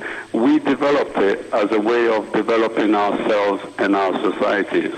But the Europeans have taken it up as a way of controlling the world and the universe. And part of that control is that Europeans must be at the top and African people must be at the bottom. Now, they will never... That would generally go for any race that's in charge at the time. Well, yes, would be definitely, except that we're not in charge at this moment in time, yeah? Now, what happens is that they are afraid of us getting together and uniting. Like Genesis Radio, it scares them to hell and back, yeah? And they know that they have to manage black people in a way that it will make it nearly impossible for us to unite, and economically, to unite socially and politically. They have plans to keep on harassing us within the community so that we're fragmented and broken up all the time, you know what I mean? It's a very difficult situation that they put us through, but at the same time too, it's up to us as well. We have to be able to realize all this and know exactly what it is that we're fighting and how to unite and mobilize ourselves as black people. Okay then. Right, what we'll have to do, I mean, you'll now be taking over a Wednesday afternoon show, isn't it? 3 till 5. So what we'll say to the listeners, well, I know you'll be going deeper and more into what you're actually saying there. 3 till 5 on a Wednesday afternoon, like they say, God willing, or the ancestors willing. Exactly. And of course, Genesis willing, you know. So we respect the input for you this afternoon. We'll tell London Town to listen out for you on Wednesday afternoon. On the Africania program, yeah? The Africania program. Thank you. Respect the high priest. Respect. Please. Right. Our phone number. They know our phone number, actually. Okay. For any first-time listeners out there, the call is 0958 504 906. So take this call. Good afternoon. You're in tune to Genesis. What's your name? Where are you calling from, please? Winston. Hello? Yeah? Yes. Winston, man. Your name's Winston, yeah? Yeah. Listen, the man that just spoke before yes, is very right. Because the police, them say, are legal to the Queen, to serve and protect the Queen. Right. their interest. That means if you know, if the whole of black people have to dead or slave for this kingdom to survive, they will. Okay. You understand? So that means regard the brutality is in the interest of the establishment, you know. You know what I mean? Once it's a threat to the system, they'll have to, you know what I mean, put it down for the system, you know what I mean? Right. To make the system survive, man. So it doesn't make sense to tell me that you're going to have a police to investigate a police. You tell Well, me they've come to that. They've come to that decision themselves. You know, I mean, the Labour Party are now looking into, because of the amount of complaints that's been come up against the police. They're actually looking into now having a private body. But who is this private body going to be? Yeah, but that should give you the sign, innit? How much? You see how much? Enough black man dead already, right? And most of them have had signs of murder, being beaten to death, mistreated, you know? Yeah. Or at least people really negligence, yeah? People didn't really perform the duties as they was meant to. And nobody is being held accountable for that. That's right. And in some cases, the police was like proven to lie, blatant lie in court. And the judge said to the policeman, boy, you know, I find it hard to believe that you're a man of authority. You understand? Yet still nobody was charged. That's right. So it doesn't make sense for us to say, well, we're going to trust in that system, and you know what I mean? It's better for us to set up something to combat that, man. I'm saying that's the most important thing, because you can't get nothing working within the system. I think, see, right now, like, we talk every week about setting up, and we've got to come together and sort out. But, like, it has to be done, and the information has to be made more accessible to us. I mean, the information is out there, but the people in the knowledge now and the know have to, like, say, yeah. Because I was watching, like, the Black Panther movie again the other day on video, and these brothers weren't just talking, they was living it, you know what I mean? And you came into their forum, you know what I mean? And they gave you a 10-mark pointer of what their constitution was about, you know? And they made you know your rights. So even when the policeman was arresting them, they quoted the law to the policeman, and the policeman had to turn around and say, he's right, you know? No, like I said to you from the beginning, we might have to get to that stage there, you know? Definitely, you know, because I don't know if we're taking one step forward and 2 steps backwards. I don't know, you know? I really don't know. Or we just seem to be going on the same level. The first to violate the law is the police when it comes to black people. They don't respect the law. So regardless of your knowledge, right? Yes. That would still work against you. They don't respect the law. They're just trying to hold you down because they find you as a threat. You know what I'm saying? Use a threat, man, and they're going to use any method to get you down, mate. You know what I'm saying? And if you go within the court system, they would look upon you as a black man. And, you know what I'm saying? You won't get no justice either. I understand what you're saying on that So stage. it's best for us to, you know what I mean, work, organize against that more than working within that, man. Well, so we would never get nothing within that. 400 years is a long time, you know. I think, like, what needs to come across, you know, we need to take in, like, again, more people's experiences. You know what I mean? They're good experiences and they're bad experiences. So we can actually judge and see where things are actually going, you know what I mean? Because too often we're obtaining the information from their media and from their wavelengths and from their lines and not from our own. And like now we can start obtaining the information from our own sources, you know? And we can get to generally judge if it's worse or if it's better or if it's no different, you know? You get me? All right, I respect the call still and your input. And we say keep it locked still to the 91.6. Listen, there's a next thing with a lot of easy with the eye still, you know? Yes. It'd be better to tell you that off the ear. Yeah, okay, we'll take this number, right? Yeah. 0956 596 596? Yeah, 739. 739. Okay? Okay. Peace. Thank you very much. No problem.